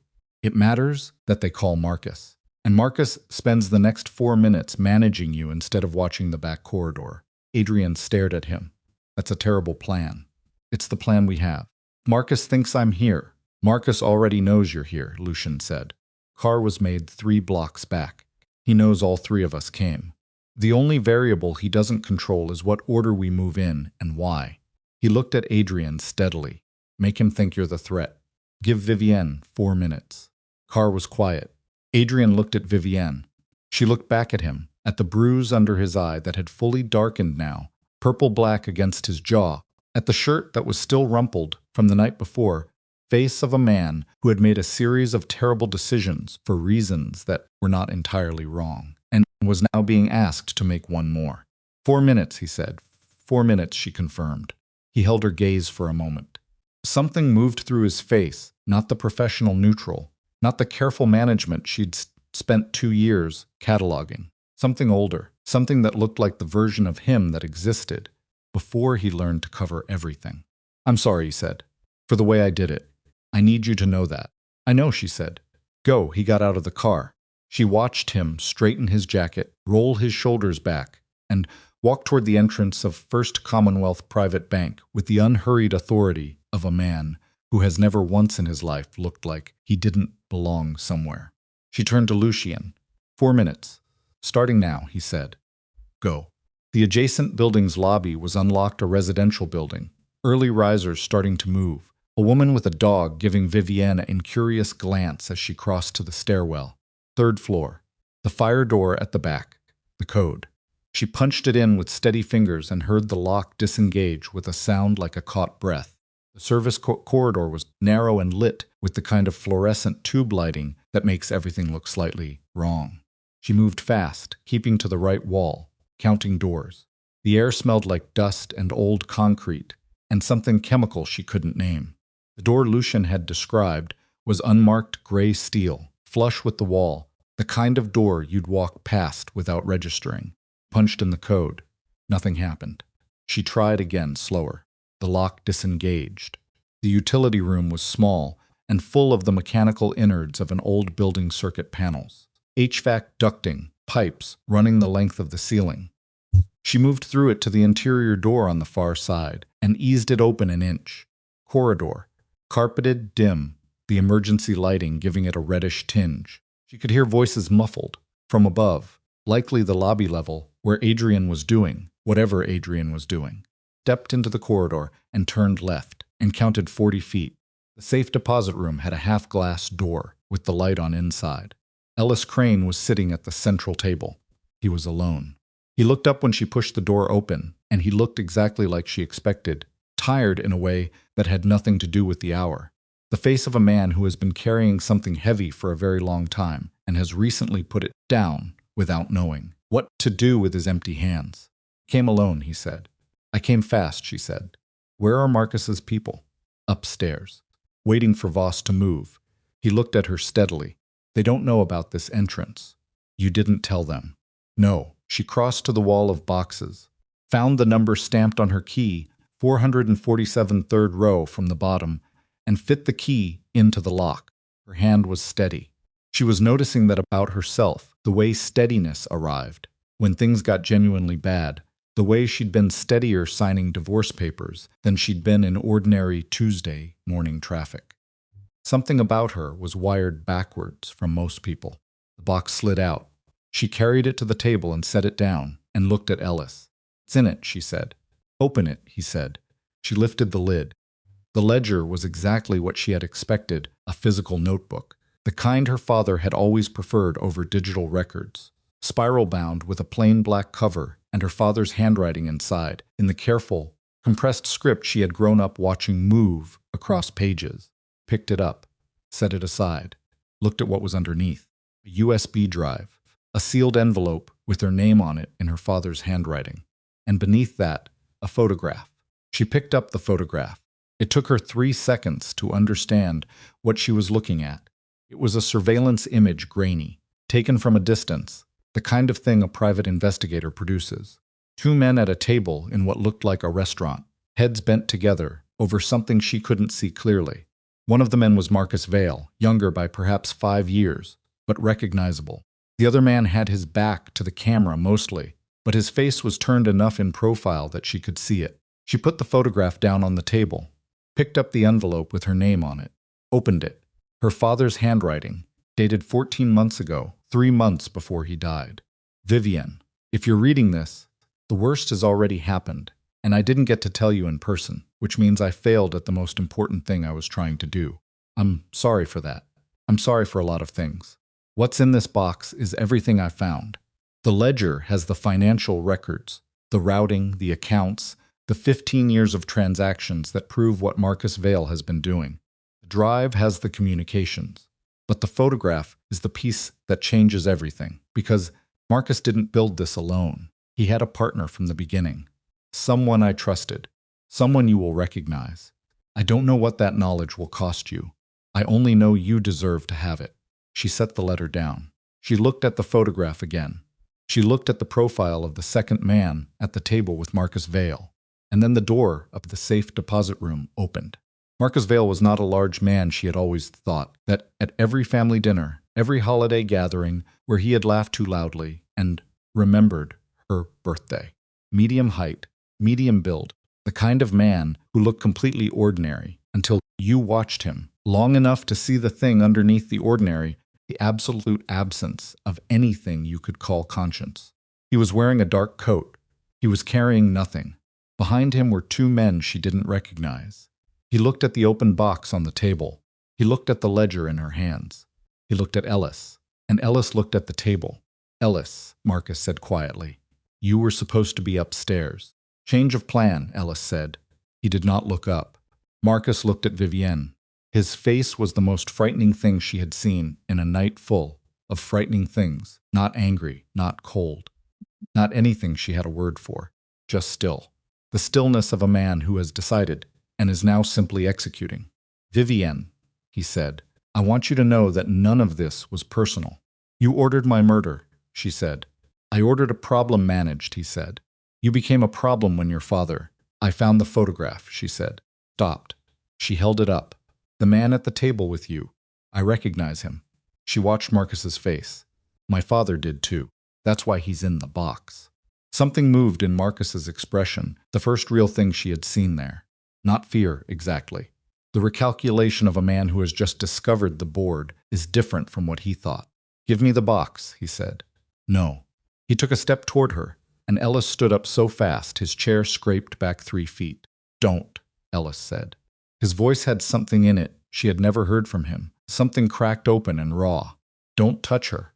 Marcus looked at Ellis with something approaching curiosity, the way you look at an object that has started behaving differently from its function. Sit down, Ellis. I said don't touch her. One of the men behind Marcus moved. Ellis moved faster, or tried to. He was 60 years old, and he was not built for kind of thing, but he put himself between Marcus and Vivienne with the physical absoluteness of a decision he had made before he walked into this room, and the man behind Marcus grabbed him by the collar and yanked him backward, and Ellis hit the edge of the table, with a sound that made Vivienne's stomach drop. Ellis, I'm all right, Ellis said, from the floor, in a voice that suggested he was not entirely all right. Marcus held out his hand to Vivienne. The ledger, the drive, the photograph, all of it, and you walk out of here. And go where? She said. So your people can manage me on the street. You have my word. She almost laughed. She almost said something about his word, about what his word was worth, about what a word meant from a man who had spent 15 years gutting 2 families from the inside. But she didn't say any of it because she was looking at Marcus Vale's face and understanding, with a forensic clarity that had nothing to do with emotion, that he was going to take this box from her, regardless of what she said next. And the only question was what happened in the second he did. She needed 30 seconds. Lucian had said sometimes 30 seconds was enough. She looked Marcus in the eye and said, the man in the photograph is Lucian Voss. The room stopped. Marcus stared at her. She watched his face for the confirmation, watched for the flash of recognition. The relief of someone who thinks the secret has been contained. The recalibration of a man who now thinks she doesn't know the truth. She got none of it. What she got instead was something she had not prepared for. Marcus Vale looked at the photograph in her hand and said, with a genuine, flat confusion that could not be performed, what are you talking about? The floor shifted under her. Not physically. She looked at the photograph, at the second man's profile, at the angle of his jaw, the set of his shoulders, the way he held himself at the table. She had been wrong. She had looked at the photograph in the terrible light of the utility corridor, and she had seen what she expected to see, and she had been wrong, and now she was standing in a room with Marcus Vale, holding evidence she had misidentified, and the 30 seconds. She had bought herself with a bluff, were almost up, turned the photograph over, looked at what was written on the back, in her father's handwriting, which she had not looked at yet. 2 words, a name she knew, not Lucian Voss. The door of the safe deposit room crashed open. Lucian came through it first, moving fast, with 2 of his men behind him, and Adrian was a step behind them all, with blood on his lip from whatever had happened upstairs, and the room became immediately violently crowded. Marcus's men reached for weapons. Lucian's men already had theirs. Nobody, Lucian said, into the sudden, terrible stillness, does anything. Marcus looked at Lucian across the room. The table was between them. The open box was on the table. The ledger, the drive, the photograph, the letter, all of it visible, all of it right there. This ends tonight, Adrian said. His voice came from behind Lucian, rough and final, the voice of a man who is done calculating. Marcus, it ends tonight. You have nothing, Marcus said. You have a box full of a dead man's paranoia. We have 15 years of transaction records, Vivian said. We have communications. We have... She looked down at the photograph in her hand. At the name on the back in her father's handwriting, we have the name of your partner. Marcus's eyes cut to her, and in that half-second, in the dart of his gaze toward the photograph she was holding, she saw it the thing she'd been looking for, the thing his face had denied her when she said Lucian's name. There it was, the confirmation, and the name on the back of the photograph was not Lucian Voss. It was a name she had heard twice in 2 years of marriage, a name attached to a face she had seen at 2 family dinners, a name Marcus had never once in 15 years of careful maneuvering allowed to be spoken in the same room as his own. She looked up at Marcus and watched him understand that she had read it. "Give me the photograph," he said, and this time his voice had lost the careful stillness, had something jagged underneath it, the sound of a man whose most important secret is in someone else's hand. "Vivienne," Lucien said from across the room, without looking away from Marcus. "Whatever is in your hand, don't let go of it." She closed her fingers around the photograph. Marcus moved, not toward her sideways, fast, with the decisive economy of a man, abandoning the play he'd planned for one he hadn't, and the 2 men behind him moved with him, and the room became noise and motion, and Lucian's men closing the distance, and Adrian crossing the room toward Marcus with the focused, frightening intent of someone who has run out of other options, and Ellis pulling himself off the floor with one hand on the table edge, and Vivian standing in the middle of all of it with a photograph in her closed fist and her father's ledger under her left arm, and the absolute conviction that she was not going to drop either one of them, no matter what happened next. Something hit the table. The box skidded. The USB drive clattered to the floor and slid under the cabinet along the wall, and she thought, with a sharp, irrational clarity, if that drive breaks, none of this was worth anything. She moved toward the cabinet, got to her knees on the floor, reached under the lip of the cabinet with 2 fingers, feeling for the drive in the dark, her cheek against the cold floor, the sound of the room above her violent and close. Her fingers closed around the drive. She pushed to her feet. Marcus was at the door. He had gotten to the door, she didn't know how, couldn't reconstruct the path, and Adrian had him by the arm, and Marcus had something in his free hand, small and dark, and the 2 men behind Marcus were somewhere to her left, and she couldn't see Lucian, and the room was very loud. "Adrian," she started. Marcus turned. The thing in his free hand was not a gun. She registered that first, the shape of it wrong, and then registered what it was, a phone. He was making a call, and whatever he said into it in the 3 seconds before Adrian pulled him back, short, sharp numbers or a code or a name was already sent. "Too late," Marcus said, to the room in general, with the satisfaction of a man triggering something he set in motion a long time ago. "Whatever you think you have, it doesn't matter. The families have already been told you're here. Both of them. Tonight. Meeting at the bank. I've been running this story for 3 days. The setup was already done. By morning, every senior member of both organizations will believe Lucian Voss orchestrated the entire alliance collapse and used Vivienne Calloway to do it." The room went quiet. Lucian's face, when she found it in the crowd, was the stillest she had ever seen it. "That's what the phone call was," Vivienne said. "Not a question. The story is already written," Marcus said. "The evidence is planted. By the time you get that ledger to anyone who matters, they'll have had 6 hours of a different version. And in this world," he looked at Lucian, "the first version is the one that sticks." Vivienne looked at the ledger under her arm, at the drive in her hand, at the photograph. She thought about 6 hours. She thought about every senior member of 2 families receiving Marcus's version of events while they stood in a basement room in Boston with the truth in their hands. Then she looked at Lucian. "Your phone," she said. He held her gaze for 1 second. "Give me your phone," she said. "Contact list. All of it. Every senior member of both families that you have a direct line to."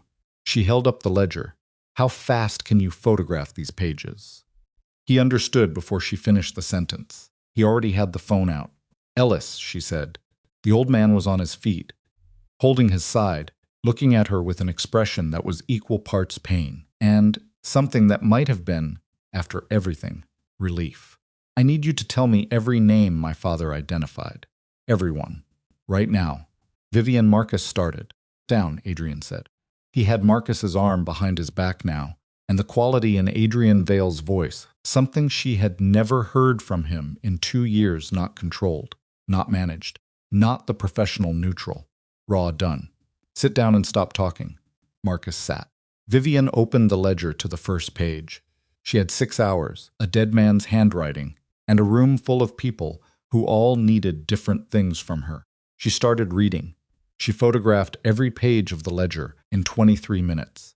Lucian held the phone steady while she turned pages, the two of them working without speaking, without coordinating out loud, falling into a rhythm that had no reason to exist between people who had known each other for less than 8 hours. She would turn the page, flatten it with her palm, hold it still. He would shoot. She would turn again. The fluorescent light above them buzzed and flickered twice and held. Adrian kept Marcus in the chair. Marcus sat with the particular stillness of a man conserving himself, not broken, not resigned, waiting. She was aware of that waiting the whole time she turned pages. The way a man who has been playing a long game does not stop playing it just because the board has shifted. Ellis sat against the wall with his hand pressed to his ribs where he had hit the table. He was watching her work with an expression. She couldn't fully read something between relief and grief. The face of a man attending a funeral he helped arrange. The drive was intact. She had checked it twice. When the last page was photographed, she looked at Lucian. He was already pulling up his contacts list, not the public one, she understood, but the one beneath it, the numbers that didn't appear on any registered device. How many? She said. 14 senior members across both families, he said. 6 on the Vale side, 8 on the Calloway side. Marcus has already sent his version. Then we send ours with the photographs attached, Lucian said. Every page. Let them see Richard Calloway's handwriting. Let them see the transaction records. He looked at her. These are men who have been in this world long enough to know the difference between a planted story and a forensic ledger. And the ones who don't, Adrian said from across the room, without looking up from Marcus, are the ones Marcus already owns. We can't reach them anyway. She looked at the photograph in her hand, the name on the back. There's something else, she said. She placed the photograph on the table between herself and Lucian. He looked at it, at the 2 men at the table, at the profile of the second man. Turn it over, she said. He turned it over. Read the name her father had written. His face did not change in any dramatic way. No flinch, no intake of breath, none of the things a lesser man might have produced.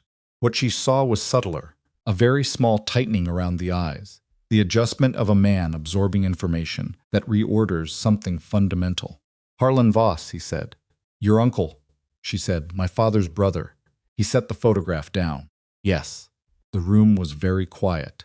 He built the original distribution network, Lucian said, not to her specifically, more the way a person thinks out loud when the thinking can't be contained anymore.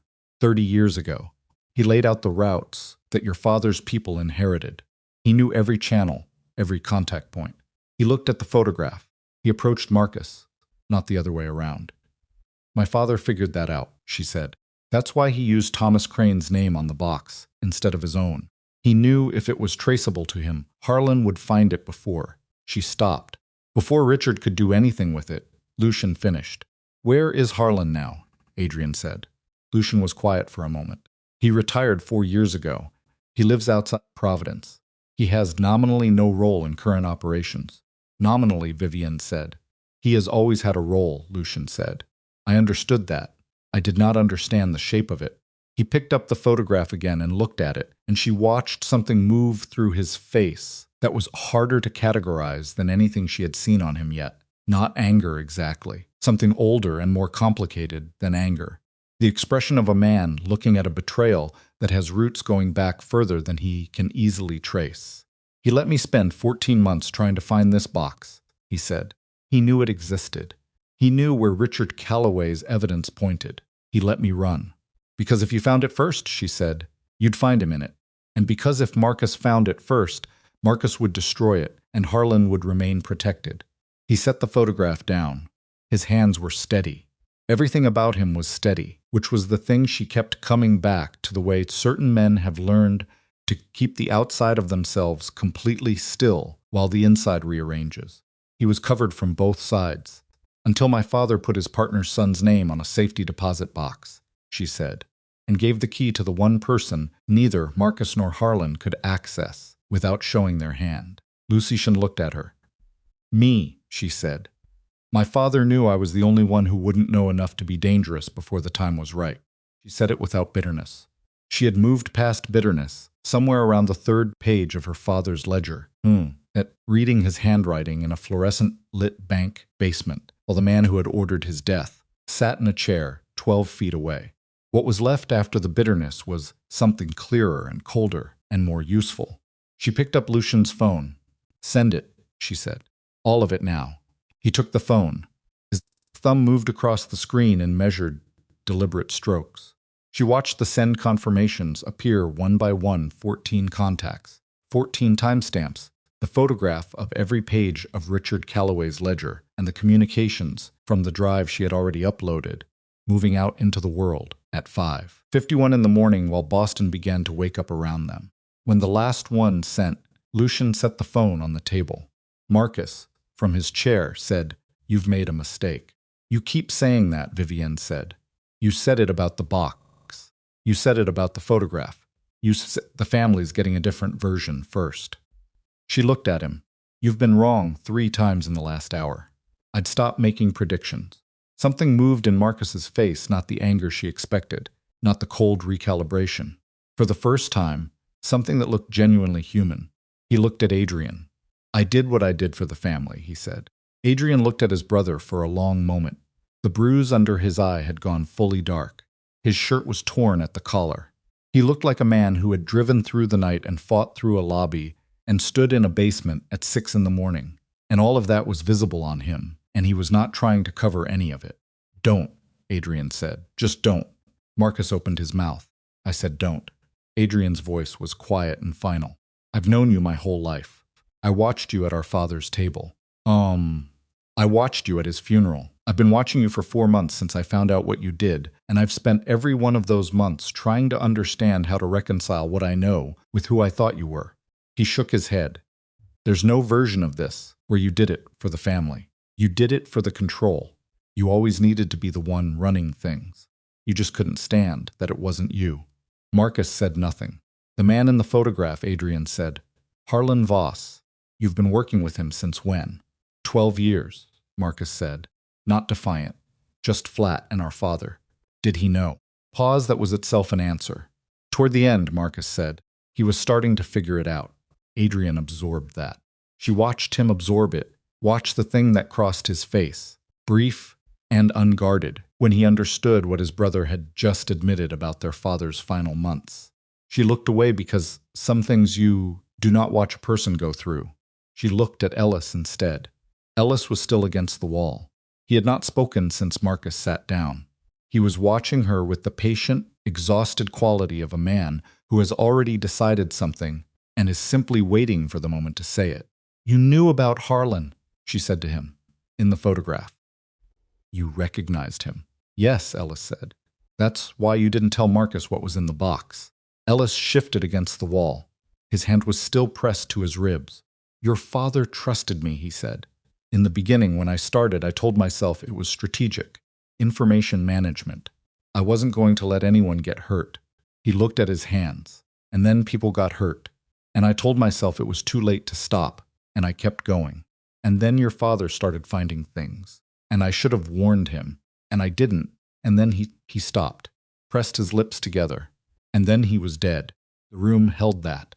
I made a choice in that bank in Providence. When I saw what was in the box," Ellis said, "I decided that Harlan Voss's name was the line. That if I handed Marcus that photograph with that name on the back, whatever thread was left of what I owed your father." He stopped again. "I made a choice, that's all. I'm not asking you to." "I know," Vivienne said. He looked at her. "I know," she said again.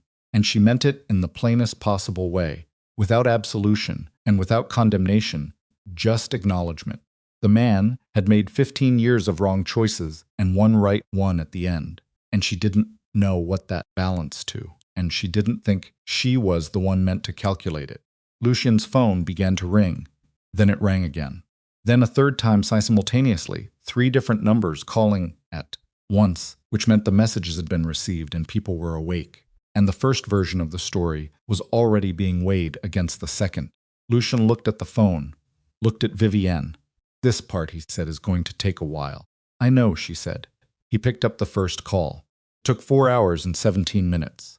She knew the exact time because she watched it on the clock above the safe deposit room door, which she had propped open to let air circulate because the room was not designed to hold 6 people for extended periods, and the recycled air had taken on a specific quality of tension and exhaustion. Lucien made or received 31 calls. She counted those too. Adrian spoke to 8 people, Vale family members, senior men who had known him since childhood, who needed to hear his voice before they could believe the written record that she sat at the table with the ledger open and answered questions when Lucien handed her the phone, speaking to men she had never met in a voice she kept deliberately flat and factual, the voice she used in depositions, in client meetings, in the rooms where she was always the only woman and needed to be twice as precise to be heard at the same volume. She did not perform certainty. She did not need to. The ledger was certain enough on its own. Ellis sat against the wall and did not try to leave, which she noted. He could have. There were moments when attention was elsewhere, when the door was unguarded and he didn't move. She didn't know what that meant exactly, what internal accounting he was running, but she filed it. Marcus sat in his chair and said nothing for the first 2 hours. In the 3rd hour, he asked for water. Adrian brought it without comment. In the 4th hour, Marcus's phone, which Adrian had taken and placed on the table, lit up with a call from a number she recognized as belonging to one of the Vale family's senior members, a man named Reyes, who had been with the organization for 30 years. Lucien looked at the phone, looked at Marcus. "Don't," Marcus said. Lucien picked it up and answered and said, simply, "It's Voss." "Yes, I know. Let me explain what you're looking at." And he walked out of the room with it, and when he came back 12 minutes later, his expression had shifted into something she could only describe as the specific relief of a man who has been fighting uphill for a very long time and has finally found level ground. "Reyes is out," Lucien said. "He's pulling his people from Marcus's operations. Effective immediately." Marcus looked at the wall. "Harlan," Vivienne said. "What happens to Harlan?" Lucien sat down across from her. He looked tired, actually tired. The kind that lives in the bones. Not the kind you can cover with composure. The reading glasses were in his breast pocket. She could see the edge of them. "I'll handle Harlan," he said. "That's not an answer. The answer I have right now." He met her eyes. "He's my family. What happens to him is mine to decide. But he will not walk away from this. I need you to believe that." She looked at him for a long moment. "I believe that you believe it," she said. "It's not the same thing." "No, it's not." He held her gaze. "The truth, though. What I have for you right now is the truth." She nodded once, filed it, moved on, because there were still things that needed moving. By 10 in the morning, it was over in the ways that things like this are over, not clean, not sudden, but accumulated, the way a tide recedes, leaving behind the wet evidence of how far it came. Reyes brought 3 more senior Vale members out of Marcus's sphere before noon. The Calloway family's senior structure, 8 people, 5 of whom her father had trusted, 3 of whom had been working adjacent to Marcus's information pipeline, without knowing the full shape of what they were adjacent to, received the ledger documentation and responded, over the course of the morning, with the cautious, incremental shift of people who have been lied to for a long time and are not yet fully certain where the ground is. Marcus was taken from the bank by 2 of Lucien's men. She did not watch that part. She heard it, the scrape of the chair, the footsteps, the door, and she sat with her hands flat on the table and looked at her father's handwriting and listened until the sound of it was gone. Adrian was the one who told her quietly that Marcus would be handled through the family's own internal process, that there would be no police involvement, which she had understood would be the case, which did not require her to feel comfortable with it. She did not feel comfortable with it. She felt the specific discomfort of a person standing inside a world that runs on different rules than the ones she would have chosen, and she allowed herself to feel that without trying to resolve it, because some things do not resolve. They just become part of the shape of what happened. "Will it hold?" she asked Adrian. "The families. What we sent them. Will they stay out?" Adrian was quiet for a moment. Criminal operations. He looked at the table. Some of them. The ones who were in it because Marcus gave them a structure and a mythology. They'll scatter. The ones who were in it before Marcus, who have their own interests, that's more complicated. But Marcus's specific network. The manipulation. The control of both sides. That's done, Adrian said. Yes, that's done. She nodded. What about you? She said. He looked at her. He understood what she was asking, not what happens to the family, but what happens to him, to the specific man who had spent 2 years married to her, and 4 months knowing his brother had ordered her death and had found no better solution than divorce papers and a signed pen. I don't know yet, he said honestly. I have to figure out what's left. That's fair, she said. He looked at her for a long moment, with that unguarded thing still on his face, the version of him that existed underneath all the management. I'm sorry for the ring, he said. You put it on the signature page. I keep thinking about that. She hadn't expected that to be the thing he mentioned. I keep thinking about it too, she said. He held her gaze a moment longer. Then he nodded one small, decisive movement, the punctuation of a man accepting something, and stood and walked out of the room. And she heard him on the phone, in the corridor, already talking, already moving into whatever came next. That was Adrian Vale. She had always known that about him. He moved forward. Whatever it cost him, he moved. She looked at her hands, at the absence of the ring. She picked up the photograph from the table. Harlan Voss and Marcus Vale, 2 men at a restaurant table, 15 years younger, the whole long machinery of what they had built, still in front of them. She looked at it for a moment. Then she put it back in the box. Ellis was still there. She had almost forgotten him in the last hour, which she felt vaguely guilty about. He was on his feet now, coat buttoned, looking like a man preparing to leave who is not sure he has permission. What happens to you? She said. He looked at her with the directness of a man past pretense. Whatever the family decides, he said. I'm not going to run. No, she said. I don't think you are. He reached into his coat pocket and produced an envelope, plain, white sealed, with no name on the outside. He placed it on the table. Your father wrote that the year before he died, Ellis said. He gave it to me to hold. He told me if anything happened to him, I was to give it to you directly. He looked at the envelope. I should have given it to you months ago.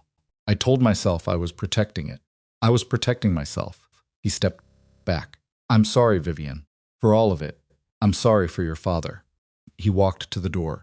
Ellis, she said. He stopped, did not turn around. He trusted you for 15 years, she said. Whatever you did after whatever you became, he trusted you for 15 years first. He knew people. She paused. I think he knew you too. Part underneath. Ellis did not say anything. After a moment, he walked out. She sat alone in the safe deposit room with the box and the ledger and the sealed envelope and the buzzing fluorescent light, and she let herself be still for the first time since 11:47 the previous night. Then she opened the envelope. Her father's handwriting.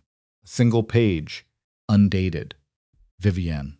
I've been trying to write this letter for 3 months, and I keep stopping because I don't know how to write it without it sounding like an apology, and I don't want to apologize. I want to explain. Those are different things. I spent your whole life making decisions on your behalf that I told myself were protection. The boarding school you didn't want to go to. The law firm I steered you away from. The marriage. I told myself I was doing arithmetic, which is what powerful men tell themselves when they're afraid to admit they're afraid. The arithmetic was real. The fear was also real. I was afraid of losing you. I made every possible mistake that fear enables. What I know about you, what I have always known, what I was never wise enough to trust until it was too late, is that you are more capable of handling the truth than I am of hiding it. You are the most clear-eyed person I have produced in this world, and I don't say that as a compliment to myself. It came out that way. You always saw things as they were, not as I arranged them. If you're reading this, something has gone wrong, and I didn't get to fix it.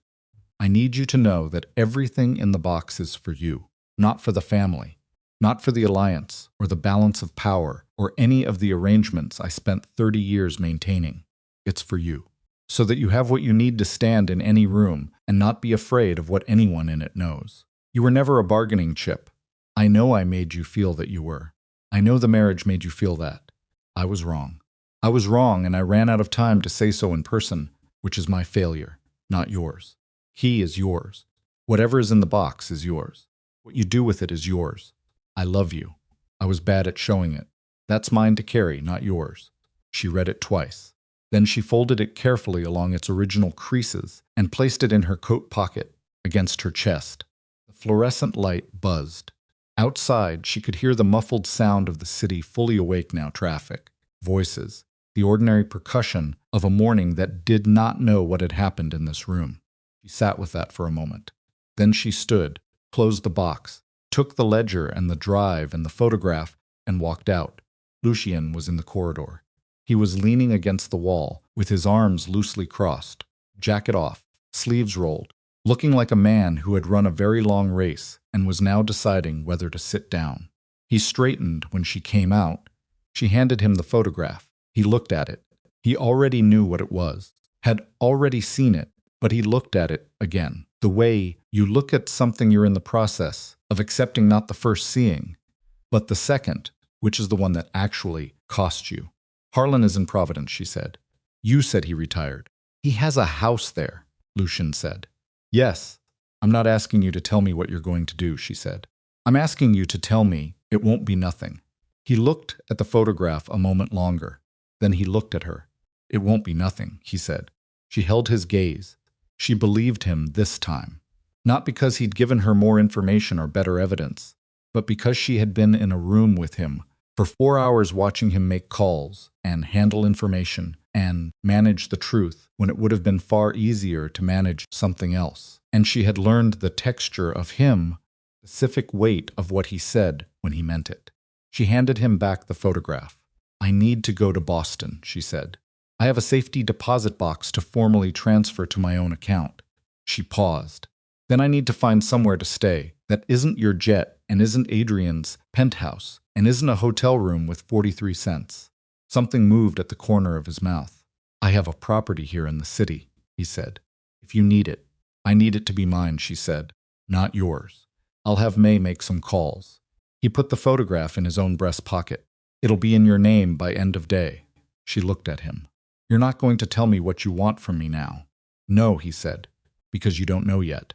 Because I think, he said carefully, that you've had enough of powerful men deciding what you're for. He held her gaze, and there was nothing managed in it, nothing strategic, just the directness of someone saying a thing they mean. Whatever comes next is something we'd have to decide together. If you wanted that, I'm not going to assume. She looked at him for a long moment.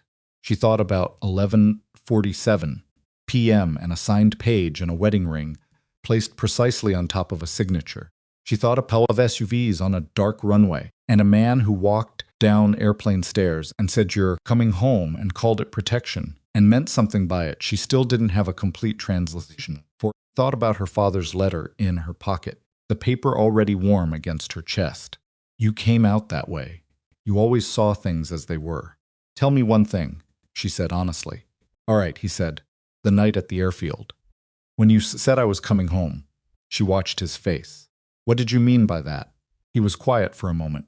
Not the calculating quiet she'd learned to distrust, but the quiet of a man choosing between Harold's answer and a true one. I meant, he said, that you had been somewhere that wasn't right for you for 2 years, and that I had been watching that, and that he stopped. Started again. I meant that you belong in a room where you're not managing yourself down to fit the ceiling. That's what I meant. It had nothing to do with my house. She held that. That's a very elaborate thing to mean, she said. Yes, he said. I'm aware. She almost smiled. She didn't quite, but something on her face had shifted the particular easing of a person who has been holding tension in their jaw for so long they'd forgotten it was there. End of day, she said. The property. By 5, he said. She nodded. She picked up the ledger and the drive. She walked down the corridor, the building's main stairwell, past the utility door, past the gray steel of the service entrance that had brought her in an hour ago in a different version of this morning. At the stairwell door, she stopped and turned back. He was still standing where she had left him. Watching her go with that expression she'd been cataloging since a dark runway, not possession, not anticipation, not any of the things powerful men usually produced when they watched something they wanted moving away from them. Just attention. The specific quality of attention you give something, you are not trying to control. The 12 cars, she said, at the airfield. He looked at her. Next time, she said 4 would be sufficient. She pushed through the stairwell door. Behind her, for the first time, she heard Lucien Voss laugh. Not large, not performed, just real. The way a person laughs, when something catches them completely off guard and there's nothing to do but let it. Climbed the stairs into the morning light. Weeks passed. The criminal network Marcus and Harlan Voss had built across both families did not collapse in a single dramatic moment. Came apart the way structures built on deception always come apart gradually, then suddenly, then completely, each piece failing in sequence as the foundation gave way. The family's illegal operations, contracted without the coordinating hand that had kept them synchronized. Men who had worked under Marcus's direction for years found themselves without a center and either scattered or negotiated terms with the remaining structure that Lucien managed through his own organization. It was not a clean transition. It was not bloodless. She did not ask for the specific accounting, and no one offered it. Harlan Voss surrendered himself to Lucien in Providence on a Thursday morning in December, 3 weeks after the night in Boston. She did not learn the details of what was said between them. She did not ask. What she knew was that Harlan had not run that, like Ellis, he had waited. She thought about what it meant, that 2 men who had done decades of damage had both, at the end, decided not to run. She did not arrive at a satisfying conclusion. She just held the fact of it and moved on. Ellis Crane negotiated his own terms with the Calloway family's senior members. She heard, through secondary accounts, that the negotiation had been long and that Ellis had offered everything: documents, names, contact records, 15 years of everything he had been without condition. She didn't know what the family decided.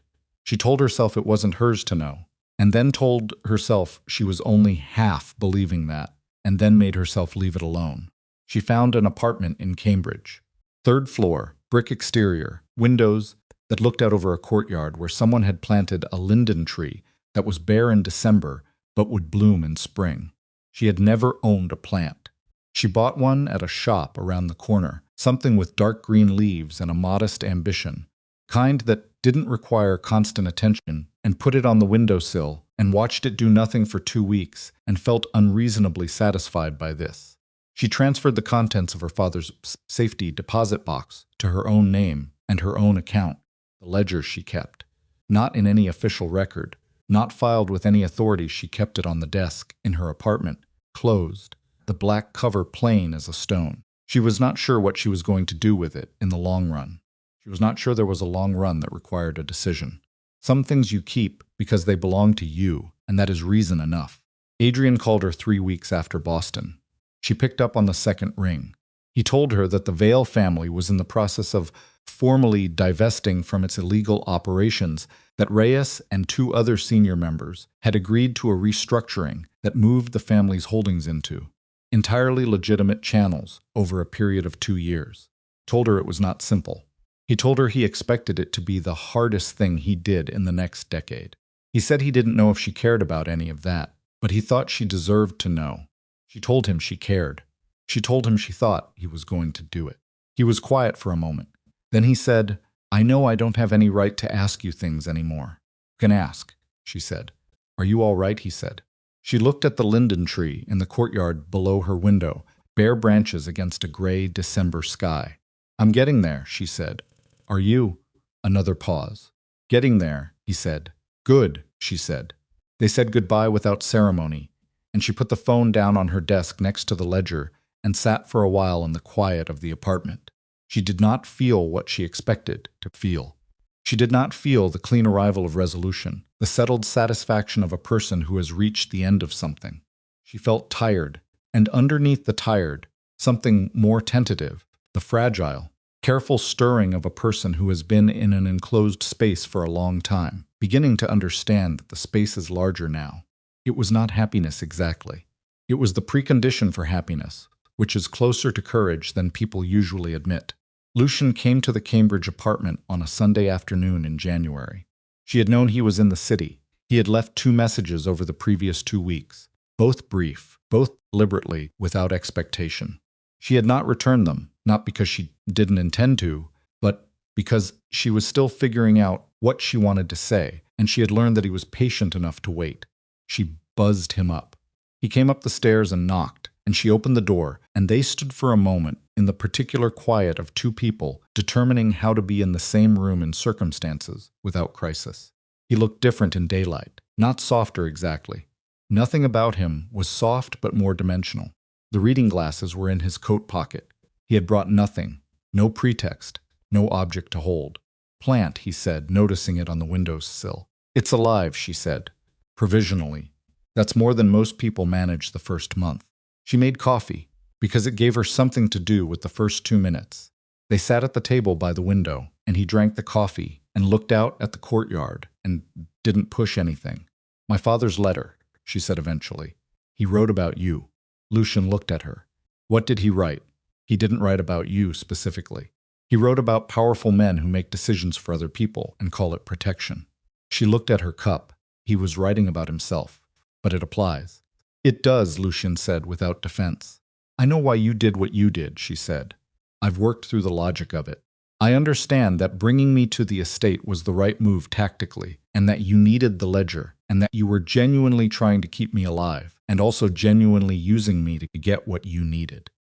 I understand that those things aren't mutually exclusive. They're not, he said. I'm not interested in relitigating it, she said. I'm saying I see it clearly, all of it, and I'm deciding anyway. He held her gaze. What are you deciding, he said. She looked out at the courtyard, the bare linden tree, the gray January light, the specific quality of a morning that was asking nothing of her, that had no emergency in it, no timeline, no man with a pen not looking at her face. My father spent 30 years making decisions on my behalf, she said. Adrian spent 2 years arranging my life around his. Marcus spent however long treating me like a passable way to access something he wanted. She looked back at Lucian. I'm done being someone's arrangement. Yes, he said. I know, so whatever this is, she said, it's mine to decide, not yours. Not something that happens to me because someone with 12 SUVs showed up on a runway. Yes, he said again. He did not qualify it. He did not add anything. He said it the way you say something you have already understood for a while and are simply glad to have confirmed. She looked at him. At the specific quality of his attention, that thing she had catalogued from the beginning. The way he gave her his complete focus without trying to shape what she did with it. I'm going to need time, she said, before anything. I need to figure out what I actually want from my life without someone else's arithmetic in the room. Take it, he said. Decide. I want something completely different. That's your right, he said. You'd be all right with that. He considered that honestly, which she appreciated. No, he said. But it's your right regardless. She almost smiled. She let herself this time. Outside the window, a bird landed on the bare branch of the linden tree, sat for a moment with the brief, unconcerned certainty of a creature that knows exactly where it is, and lifted off again. She watched it go. Come back in the spring, she said. When I've had some time, all right, he said. Bring better coffee, she said. Yours on the plane was terrible. He looked at her. You drank 2 cups. I was stressed, she said. I'll be more discerning in spring. He stood. He put on his coat. He did not linger in the way of men who want to be asked to stay. He moved to the door with the same unhurried authority he brought to everything. The man who had stopped noticing his own presence long ago, and she thought that whatever he was, whatever shape his life had made him into, he had told her the truth more times than anyone else in the last 4 months. And she was not going to pretend that wasn't worth something. Lucian, she said. He stopped at the door. What you said at the airfield, she said. That I belong in a room where I'm not managing myself down to fit the ceiling. She held his gaze. I'm going to hold you to that. He looked at her with that expression she'd been cataloging since November, the one that was not possession or anticipation or strategy, just attention. Good, he said. He walked out. She heard his footsteps on the stairs, even and unhurried, all the way down, turned back to the window. Courtyard was still and cold, and the linden tree was bare, and she was standing in an apartment that was hers, with her name on the lease and her father's letter in the desk drawer, and a plant on the windowsill that was alive, provisionally, which was more than she had managed the first month of most things. She put her hand flat on the glass. The cold came through it, clean and direct and exact. She stood like that for a long time, not waiting, just beginning.